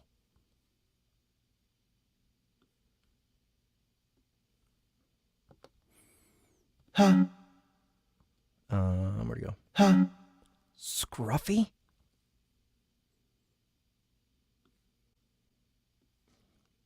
Huh? Bro, Conda is into you. Say something smart. Something like, my eyes are up here, and point to your own eyes. No, point to your nose. No, that's stupid. Wait, or is it? Say something!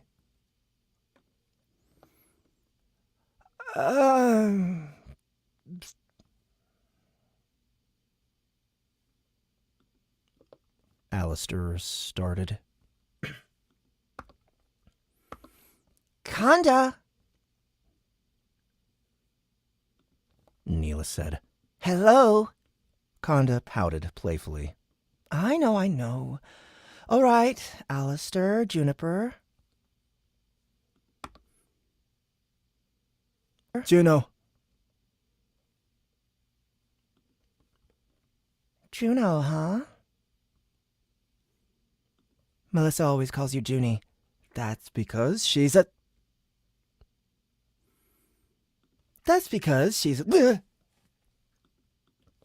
Alistair grabbed Juno's arm. Alistair grabbed Juno's arm before he could curse. I guess we'll, come back later. Conda smiled at Alistair.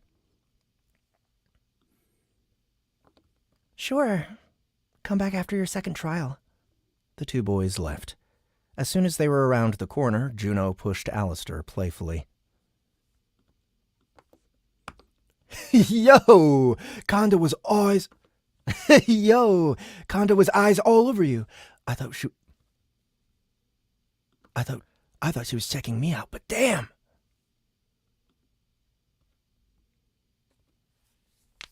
Melissa said she can be flirty, but holy shit. Melissa said she can be flirty, but holy shit. Melissa said she...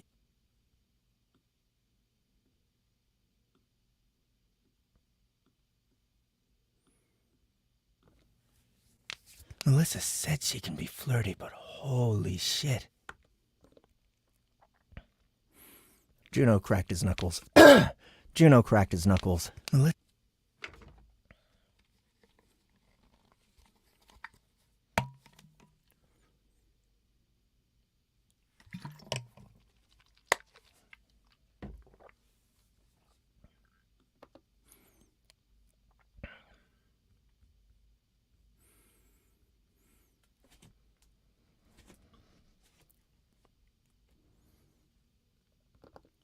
Alistair smiled.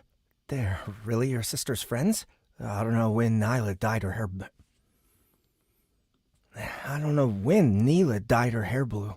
Over the summer, it was blonde. But yes, Conda is her friend. Neela is her girlfriend. So both friends, I guess. Are people still friends if they're dating?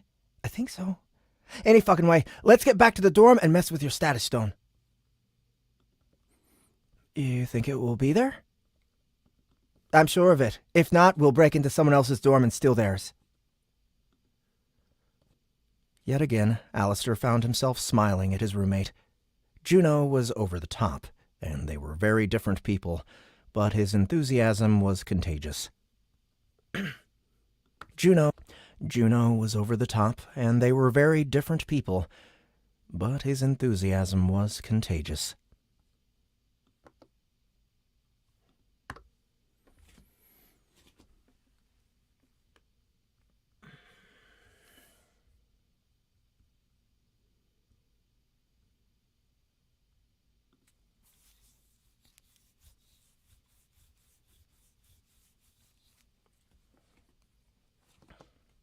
Alistair found his wardrobe open upon entering his room.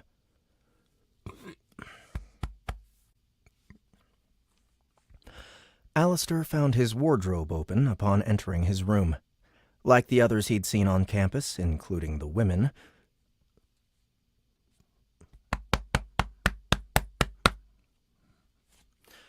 the uniform consisted of a dark brownish-red overcoat with a strip on the sleeve and matching attire. Even better, he now had enough clothing for at least a week. It was a step up from the clothing he'd been provided at the orphanage, which he had mended himself over the years into the patchwork of black clothing and hooded jacket he often wore. Clothing for at least a week.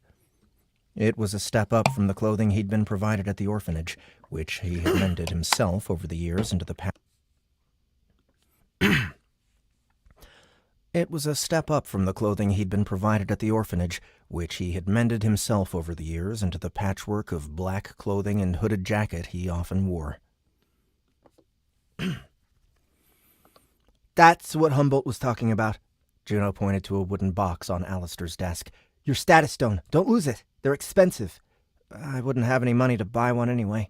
You'll be able to get money after classes start through the quest board. The what? The quest board. It'll be in the Wraithen archives. It'll be in the Wraithen archives. We'll check it out as soon as humanly possible, or when we're allowed. Juno grabbed the wooden box. Here, open it and see what it does. Alistair opened the box to find a smooth stone about the size of a book. It wasn't as heavy as it looked, but the stone was large enough to discourage someone from trying to stick it in their pocket. The scholarly voice spoke in his head. This is a status stone used by fledglings to see their status. Touch it and see what it does.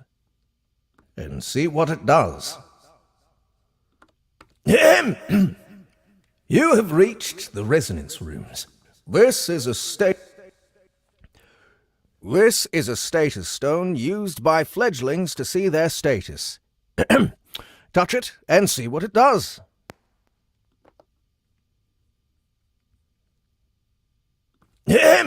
Summons here without You can, however, kill yourself. Felix Bancroft IV, 16 Baron Blades. As to the Battledeck system. Harvested during moonlit. You are holding a lunar wood wand. Harvested during moonlit. This is a status stone used by... Okay. This is a status stone used by fledglings to see their status. Touch it and see what it does. Once Professor Haller finished speaking, Alistair touched the stone. Words appeared before him, read by a different, monotone voice.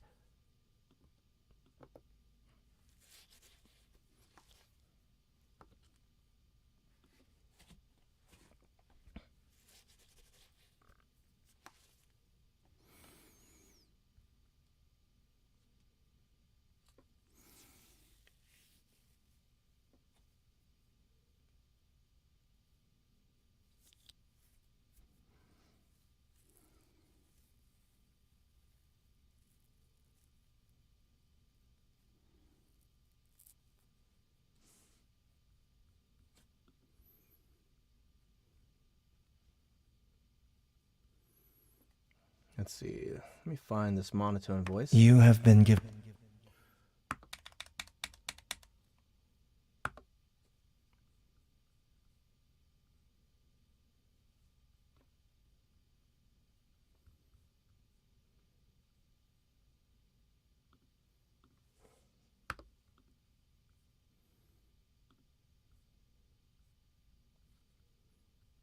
Net, 2 out of 2.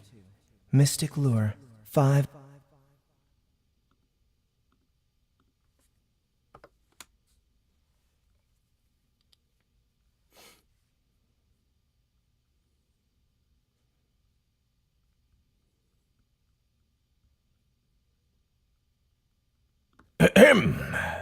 You are holding a lunar wood wand.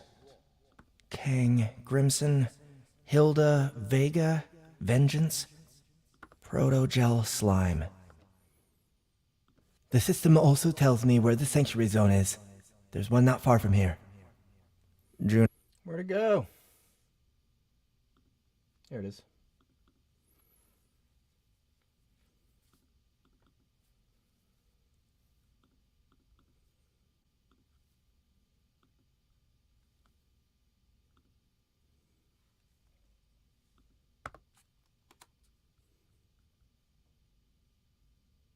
Ethereal Net, 2 out of 2. Mystic Lure, 5 out of 5. Resonance Pulse, 10. To see their status.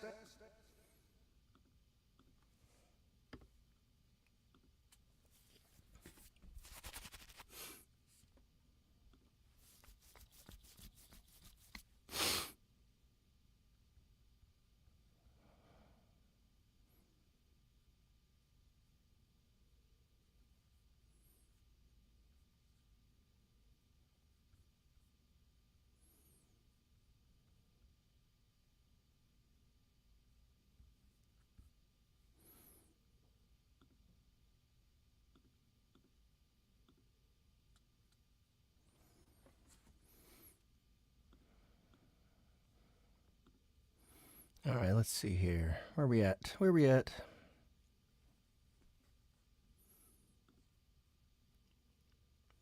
Name, Alistair Blackstar. Grade, Fledgling, Level 1. Strength, 3. Dexterity, 3. Constitution, 2. Summons, Sprite Class, Protogel Slime, Level 1. Cool, right?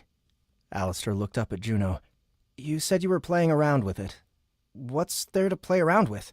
Nothing really. Not yet anyway. It's just cool. Once we start getting attribute cards, we'll see changes in our base stats. There will also be a new menu, one related to additional skills we'll learn. What kind of skills? Things like poison immunity. things like poison immunity. It's things like poison immunity. Not everything we will catch becomes a Battledeck summon. Alistair felt the sensation he associated with Ghost taking over. Can you give me some time alone? Can you give me some time alone? Juno's eyebrows shot up in amusement. There's that cool voice of yours again. I need to be alone, Ghost said.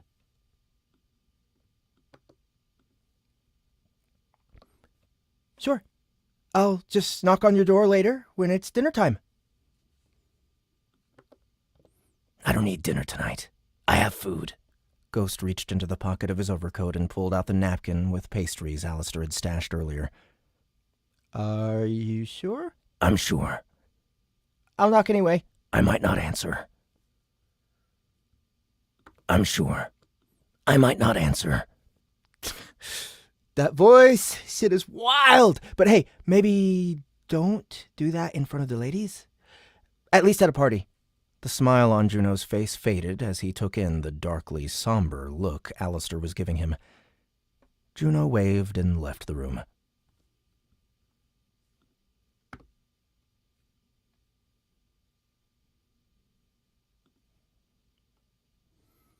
You've got to stop doing that, Alistair said.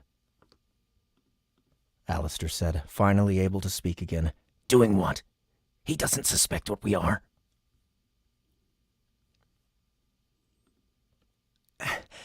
He thinks it's cool, I know, but other people won't. Other people like me. I don't think it's cool. How would you like it if your former body, or whatever, was suddenly possessed by a teenager? Maybe right in the middle of an assassin mission. You call it an assassin mission? What else is it called? Alistair was trying to speak quietly now, well aware of how bizarre it sounded for him to talk to himself in this way. Alistair watched as his hands moved on their own accord as they put the wooden box with the status stone aside.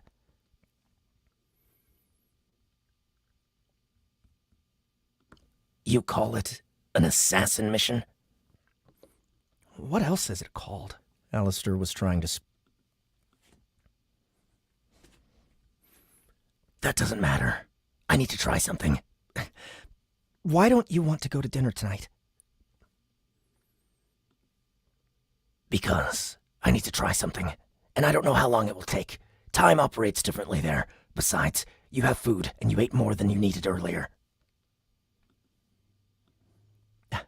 I was hungry. What was up with that? I was hungry. What was up with that statue back there? Why did you flip out when you saw it? Ghost remained quiet. Flip out when you saw it. Well? Let me try something, and I will tell you. When you saw it. Well? Let me try something, and I will tell you.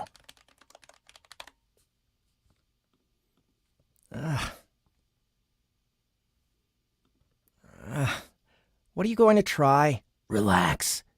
Lie on the bed. You don't trust me?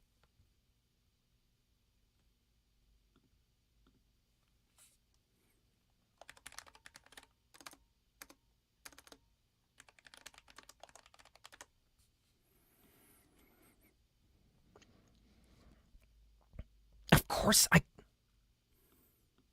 You don't trust me? Of course I don't trust you. You're an assassin living in my head. Alistair took over his own hands and brought them to his mouth. He really hoped Juno hadn't heard that part. Lay down. Lie down. Shut up. Otherwise, I'll make you lie down.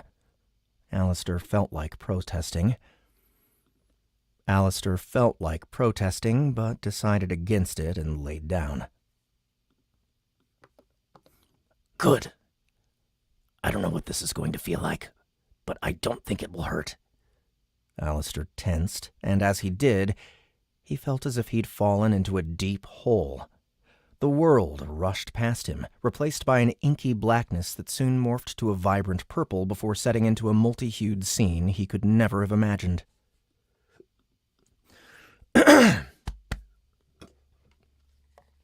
Excuse me. What time is it? 1:49.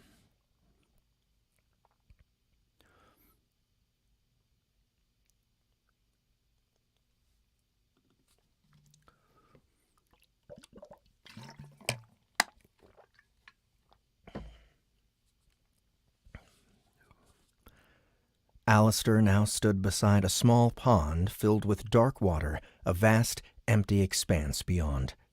Poised before him was a grizzled man with long, dark hair. The man wore blackened robes, the lower half of his face obscured in shadow. The man had sharp features and glowing yellow eyes.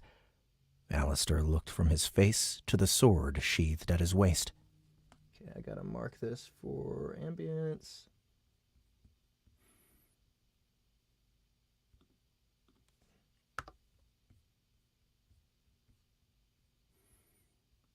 But I don't think it will hurt.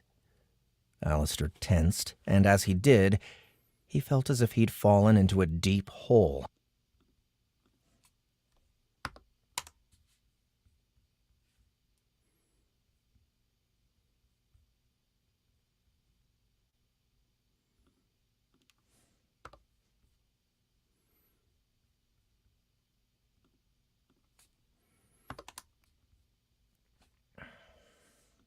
At his waist.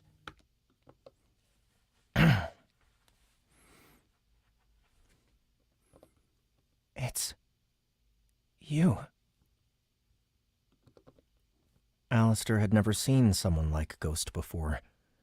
He tried not to panic. If Ghost wanted to kill him, he could have done so already. Where are we? Your mind, Ghost said, his voice much deeper, razored in a way. It sounded nothing like it did when it came out of Alistair's mouth.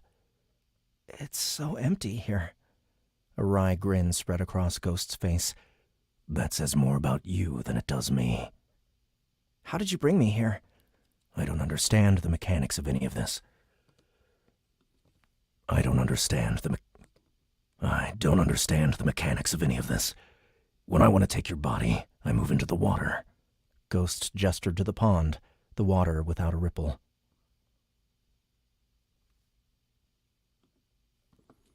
I believe I am trapped in your mind somehow, but the card of rebirth put me here. Why me? I don't know. I don't know. If I'd had a choice in vessels, I would have chosen something akin to a soldier or another assassin. Card of rebirth. That would be an imprint card? I thought you didn't have access to resonant mana. Based on what we know so far from the limited explanations we've received. Based on what we know so far from the limited explanations we have received, I would say it is an imprint card. Based on what we know so far from the limited explanations we have received, I would say it is an imprint card. I do not have access to resonant mana, no, but I believe certain imprint cards work regardless. Either way, it clearly worked. After all, I'm here.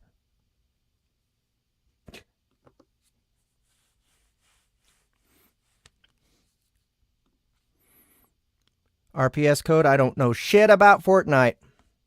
Are you a bot? I think you're a bot. After all, I'm here.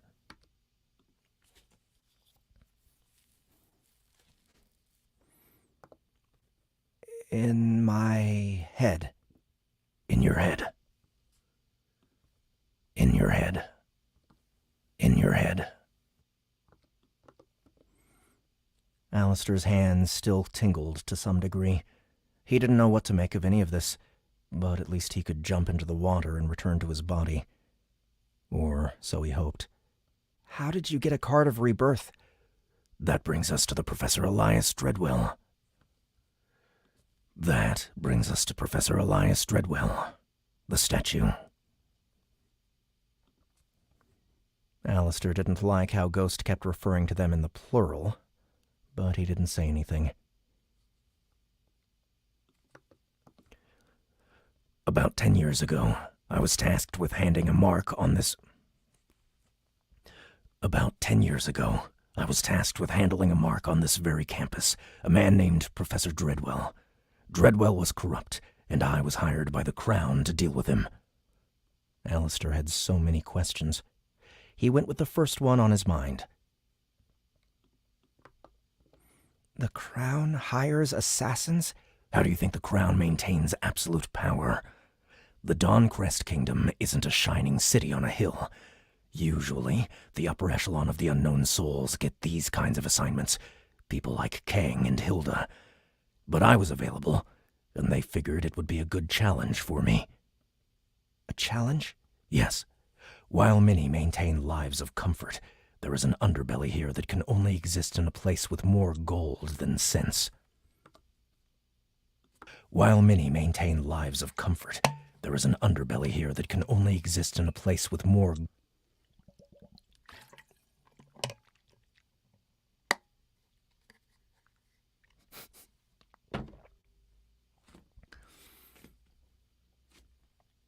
Yes. While many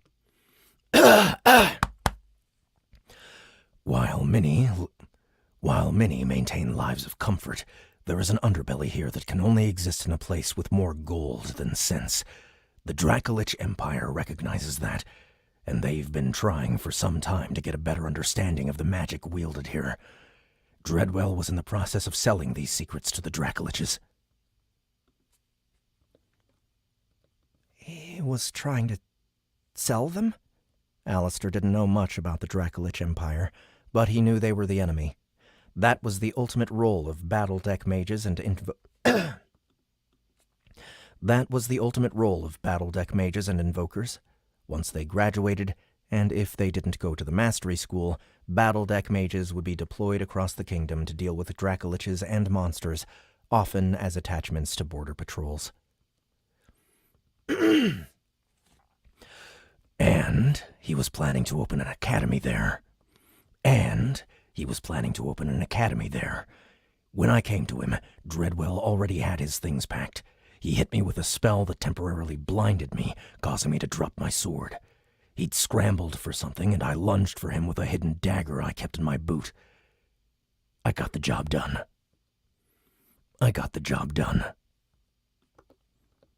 You mean you killed him?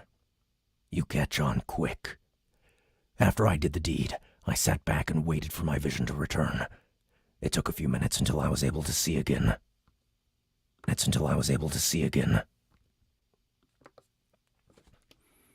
Alistair pictured what it would have looked like for Ghost to kill someone with a dagger. He blinked, glad for the image to leave. That's when I saw it. The card of rebirth hovered over Dreadwell's body. I touched the card, and it disappeared. But I felt it in here, in my chest. Later, I found I was able to access the card by concentrating and touching my chest. The description was simple. The person who possesses this card will be reborn in an appropriate body. There was a picture of a skull on it with flowers. I probably stared at that drawing for hours.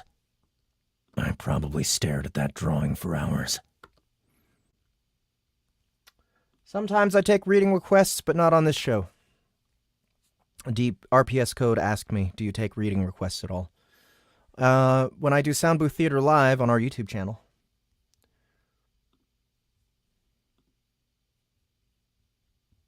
I probably stared at that drawing for hours.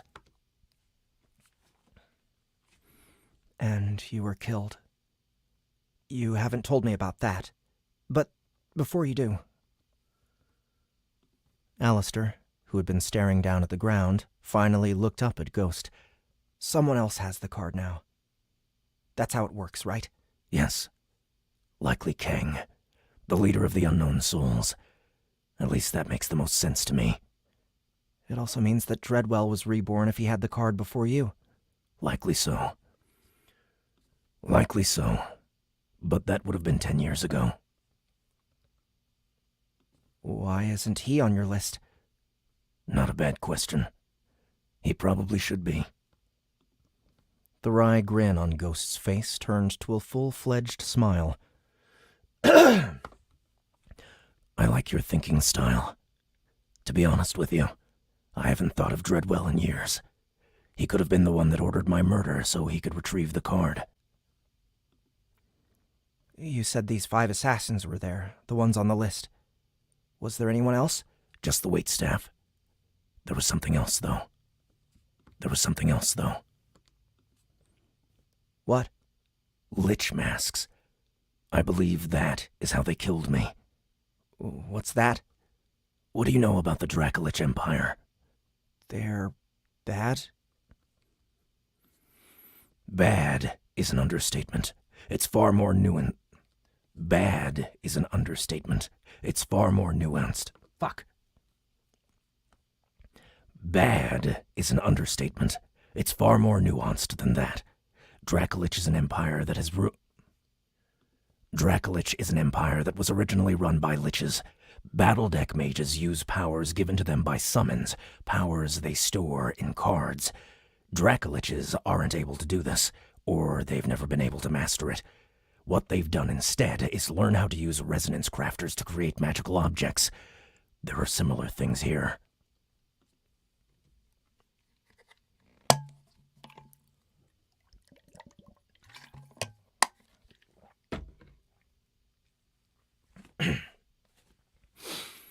There are similar things here, but nothing like what they have there. And given that we traditionally wear masks to the banquet in which I was killed, the Feast of Shadows, well, the implications are inferred. The implications are inferred. The implications are inferred. The implications are inferred. You wore one of those lich masks? That's the thing. Not to my knowledge, no. I would never put one on. But now that I think about it, perhaps my mask was enchanted. As soon as I put it on, I became weak. I tried to take it off. And then they killed me.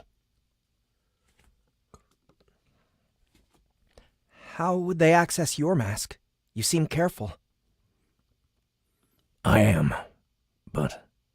Ghost nodded, as if it were all making sense to him. As if it were all making sense to him. Stewart. That's how they would access my mask. Stewart is my assistant. We'll need to pay him a visit. But before we do that, I might need to update the hit list. I also need my sword, and I'm not talking about the one I have here. Ghost brandished the sword and returned the blade to its sheath. I'm talking about my sword in the real world. It is a very valuable weapon to me. Hilda would definitely want it. She's the weapon collector of our group. Tell me more about these assassins. In due time. For now, all you need to know is that Kang is the leader, and Hilda, also known as Vengeance, is basically second in command. Stewart probably betrayed me. I just can't see him doing that. I'll at least speak with him first. And since Professor Dreadwell is likely alive, he could be behind all this. Or it could be worse.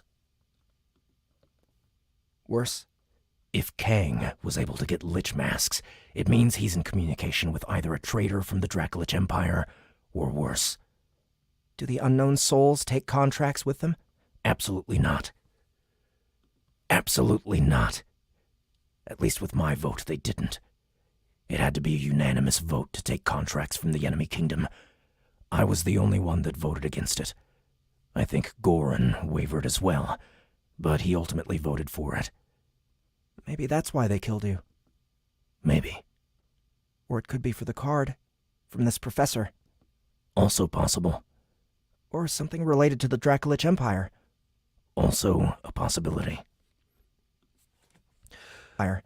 Also a possibility. This is going to take some time to unravel. We need to go to Solaria. That's 12 hours away. That's doable. That's doable. Ghost, I don't think I can really help you. No, you cannot. Not in your current state. But if you get stronger and become a Battledeck mage, you will be able to help. You already have a wand. I just have access to rudimentary spells. I haven't even tried using them yet. And I can train you here.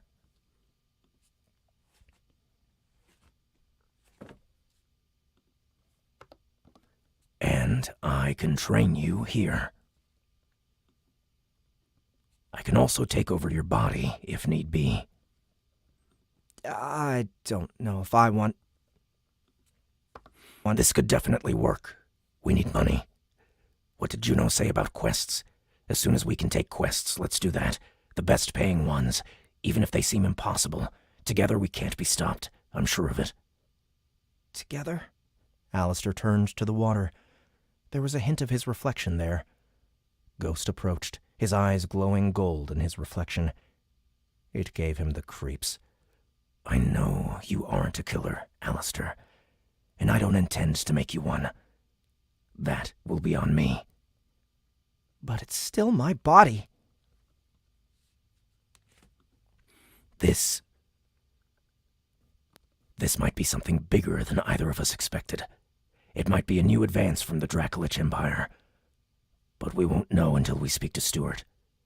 Don't get it confused, Alistair. Don't get it confused, Alistair. One more time.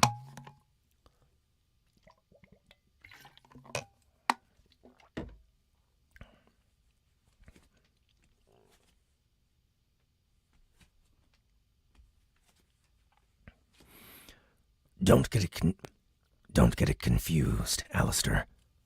What do you mean? I'm not doing this for our kingdom. But if I end up doing this and it helps the kingdom, then so be it. I'm doing this for me. For the sanctity of the unknown souls.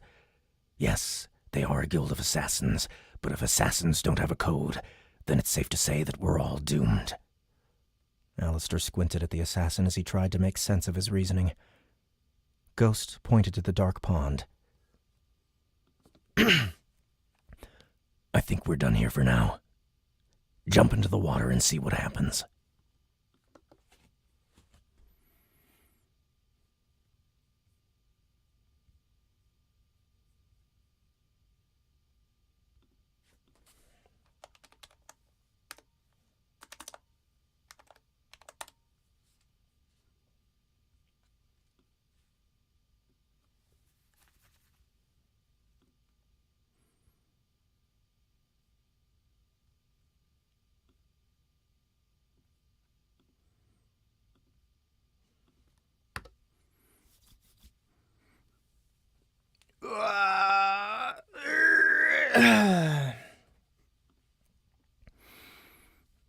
Well, guys, we're almost done. I'm going to go for another 20 minutes. And I'm starving, so I'm going to eat. 1, 2, 3, 4, 5. Got 5 pages here. I think 5 pages will probably be 20 minutes. Something like that. Something close. But I'm just going to do one more chapter. Thank you guys so much for coming and hanging out with me. I really appreciate it. I hope you guys are having a good time, and I'm going to be back. I'm going to be doing this in the cold reads one more time on Monday, I believe. We'll try for, let's see. I have a directing session with Andy Parsnow at 9 a.m. Central, so I think I should be able to make a 10 a.m. Central, one more 10 a.m. Central cold read. So watch out for that. If you really enjoyed this, subscribe to our channel, our YouTube channel. You'll always get notified when we're going live for anything. You know, I'm not the only person who does cold reads at this company. So you might catch Justin, you might catch Zach, you might catch Annie. That'll be it. I'm just going to go ahead and sign off right after this chapter. Don't forget, we have our Christmas sale going on right now, our 12 days of Christmas sale. Right now we are on 4 Cats a Farting, 4 Cats a Farting, 3 Santas, 2 Dragon Guards, and an Eldritch Horror named Maggie. So that means we have Accidental Minecraft Family. That's a kid's book. And don't forget, we have our new parental controls integrated into our app now. So you can prevent us from completely corrupting your youth, your children, and you can feel safe that they can listen to Accidental Minecraft Family or Dragon Guard, which is another one of the audiobooks that's on sale right now from our Christmas sale. We have Kringle Down, the Three Santas. We have Kringle Down, which is our Christmas special that we've done 3 years in a row. Unfortunately, we're not going to release another one this year. But next year, I think we'll have something, a new Santa, a new Christmas special type of thing to release. But those are like if Quentin Tarantino did a Christmas special. And so The Stars Have Eyes by Neven Ilyev, the writer of Everybody Loves Large Chests. It's a romantic comedy. That's the concept is basically, what if Cthulhu was your girlfriend? It's hilarious. It's wholesome. It's kind of the complete opposite of Everybody Loves Large Chests.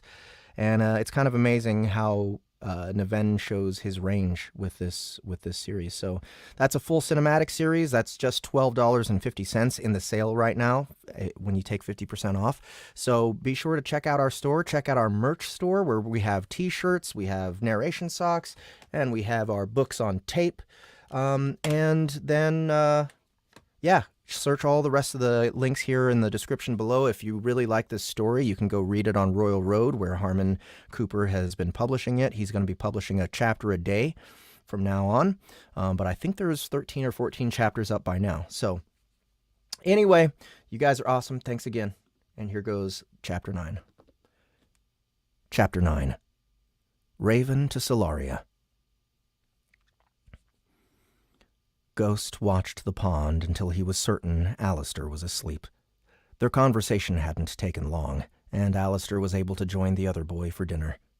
Alistair had stuffed himself to the point of a food coma, which was to Ghost's advantage with how quickly he drifted off. Still, he had to be certain. At this stage, Ghost wasn't going to get Alistair to go along with any of his plans to deal with the unknown souls. He could always possess the boy's body and just do what he wanted, but that wasn't ideal.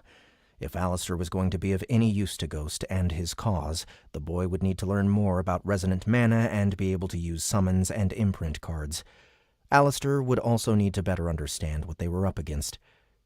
Ghost had a gut feeling Alistair would come around eventually, and he'd been alive... Oops.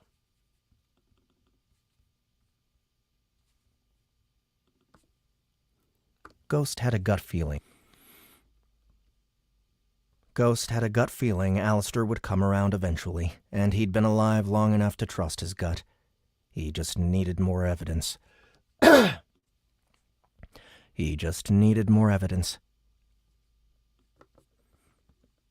to try something else.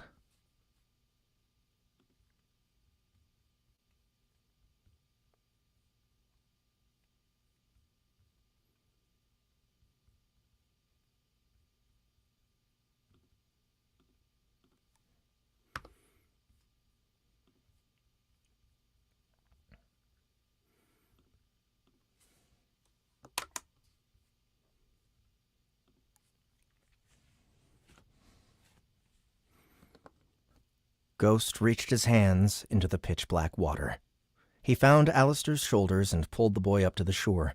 Once he was sure the boy was still asleep, Ghost plunged into the water.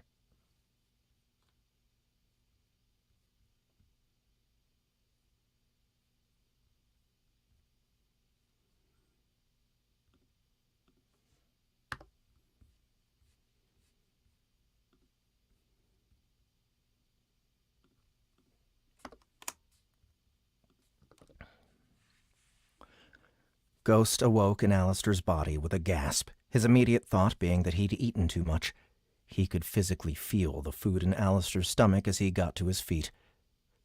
But he couldn't blame him. Ghost had been an orphan himself. Meals weren't always a guaranteed thing. It was also why Alistair had more food stashed in his room now, in the same drawer as the hit list.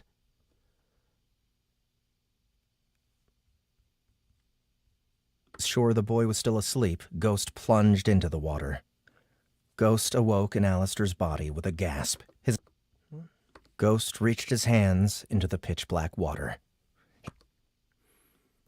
Ghost reached his hands into the pitch-black water. Ghost reached his hands into the pitch-black water. He found Alistair's... Good call. as the hit list. Ghost stepped over to the single mirror. He still felt a spark of surprise at seeing his new body. He brought his arms up and flexed. No muscles. Little strength. Pathetic.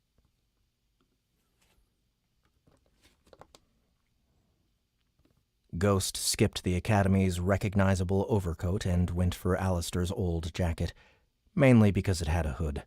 Once his boots were on, also new, he entered the dorm's shared space. Juno's door swung open. The other boy stepped out, his eyes glued shut. Ghost froze.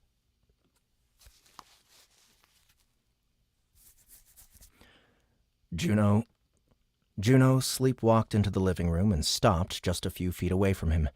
Ghost slipped over to the door. He looked back at Juno to see the boy had turned toward a table. If Juno woke himself up and discovered that Alistair was gone, he may say something the next day. With this in mind, Ghost approached Juno and ever so gently turned him back to his bedroom. Come on, Ghost whispered, doing his best Alistair impression. you're sleepwalking. At first, Juno protested, but then he blinked his eyes open and looked around, confused. Alistair? Alistair? Go back to sleep, Ghost told him, again doing his best Alistair voice. He led Juno back into his room. Once Juno was in bed, Ghost shut the door and returned to the shared space. He waited a few minutes. Juno never returned. Rather than travel down the hallway, where he'd likely pass the skyward tasked with helping people that came from the first trial, Ghost took the first set of stairs. These led directly to the courtyard at the center of the square-shaped dorm. He kept to the shadows once he was outside and moved toward the courtyard exit. He heard voices and hid behind a bush just before a student stepped into the courtyard. The boy touched his chest and summoned a griffin-like creature. The beast approached the student, and he placed his hand on its beak, speaking softly to his summon while examining it. The creature looked right at Ghost.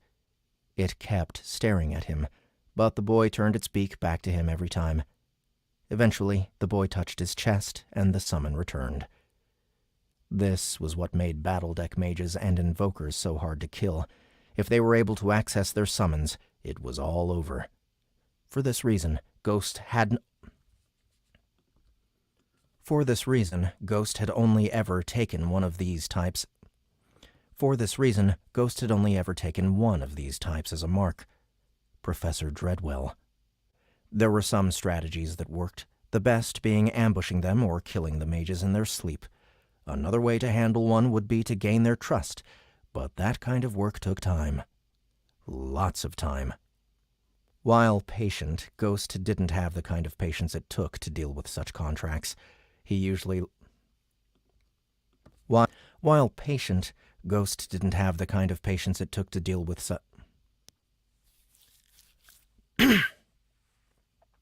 While patient, Ghost didn't have the kind of patience it took to deal with such contracts.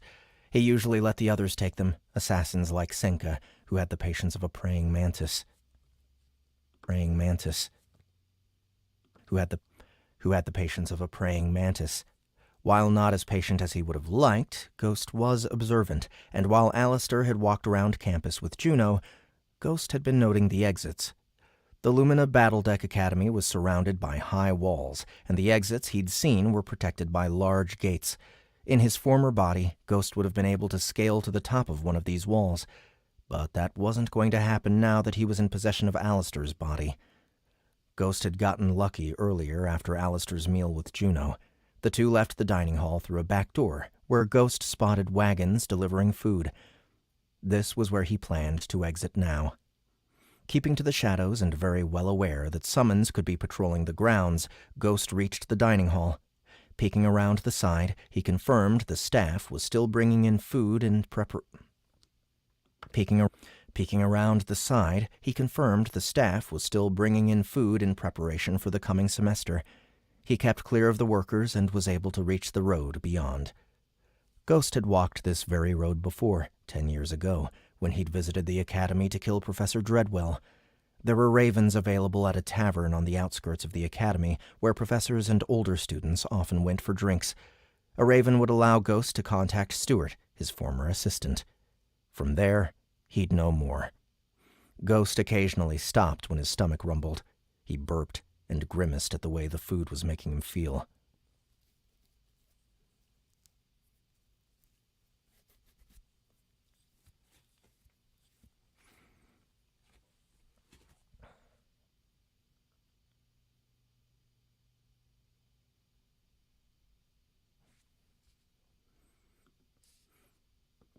Hey! Where are you going? Hey! Hey!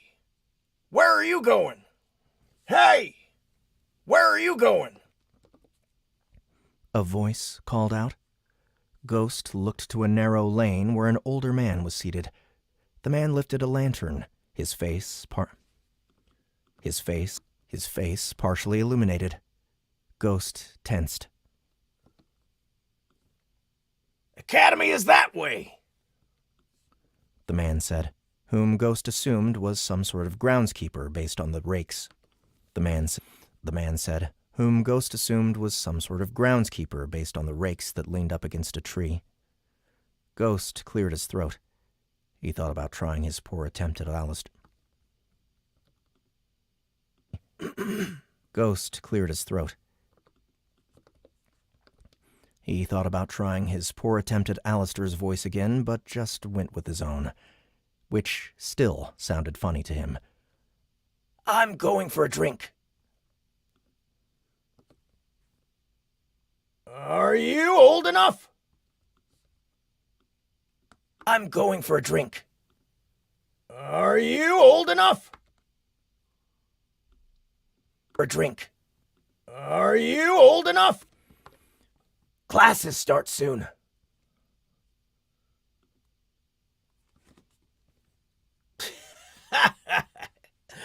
They do. And that, my boy, is a pretty good answer. You better enjoy your freedom while you can. What's your name? Laertes Undergast. The groundskeeper took a step back. House Undergast?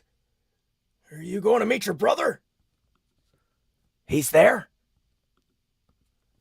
Yes. He came by a few hours ago with his friends.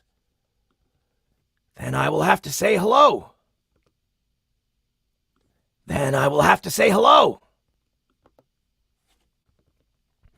Ghost moved on, assuming the Undergast boy would have done the same.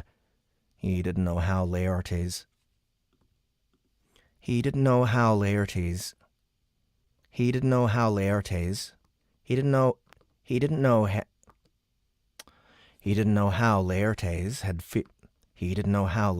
had fared in the trial after his injury, and he didn't care. If Laertes got in Ghost or Alistair's way,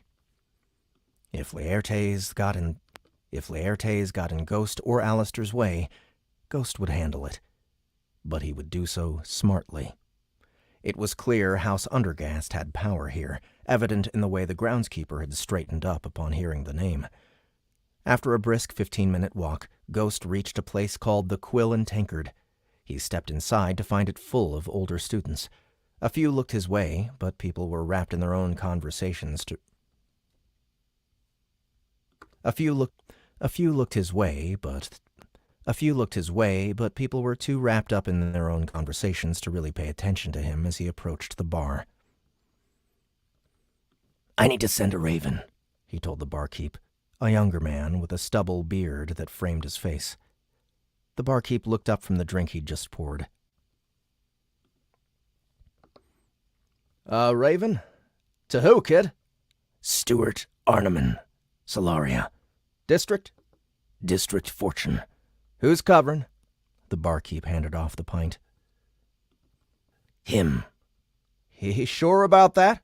He is. The name? G. Host. G. Host? What's the G stand for? It doesn't. Come again?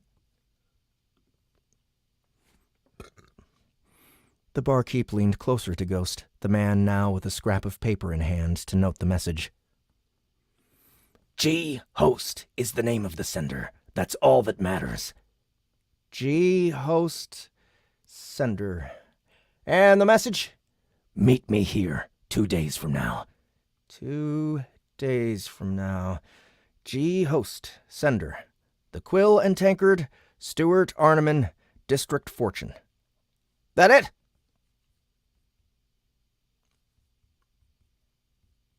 District?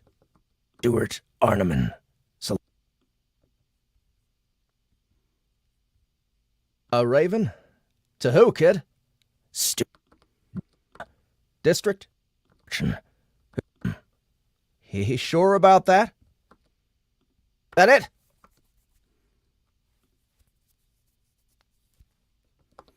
That's it. Ghost turned away from the bar. He was just stepping to the door when a voice called out to him. Hey. Hey! Hey! Aren't you a little young to be in here? Hey! Aren't you a little young to be in here? The question came from a boy with the same golden hair as Laertes.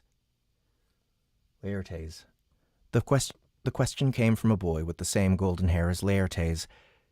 It had to be his older brother. Ghost ignored the drunk student and moved on, once again utilizing the shadows provided by the foliage. As he neared the academy, he received a message from Juno.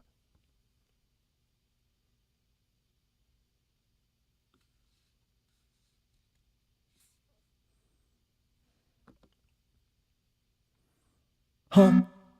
Where are you? Huh? Where are you? Ghost thought of a reply, and it appeared, the message accompanied by a low ha sound. Ghost thought of a reply, and it appeared.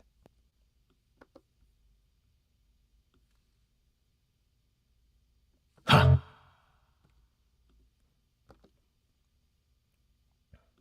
Huh. I'm almost there.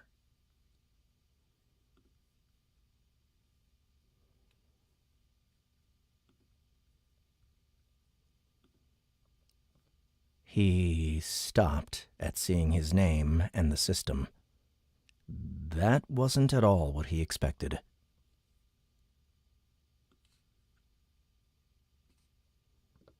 Huh? Ghost?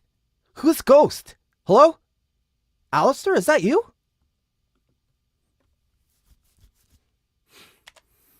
All right, and that's it, guys. Thanks again for coming. Hope you have a fantastic weekend. Hopefully, I will see you on Monday as well. Please check out all of the links in the description below if you are interested in this book, in Soundbooth Theater's Christmas sale, in anything at all.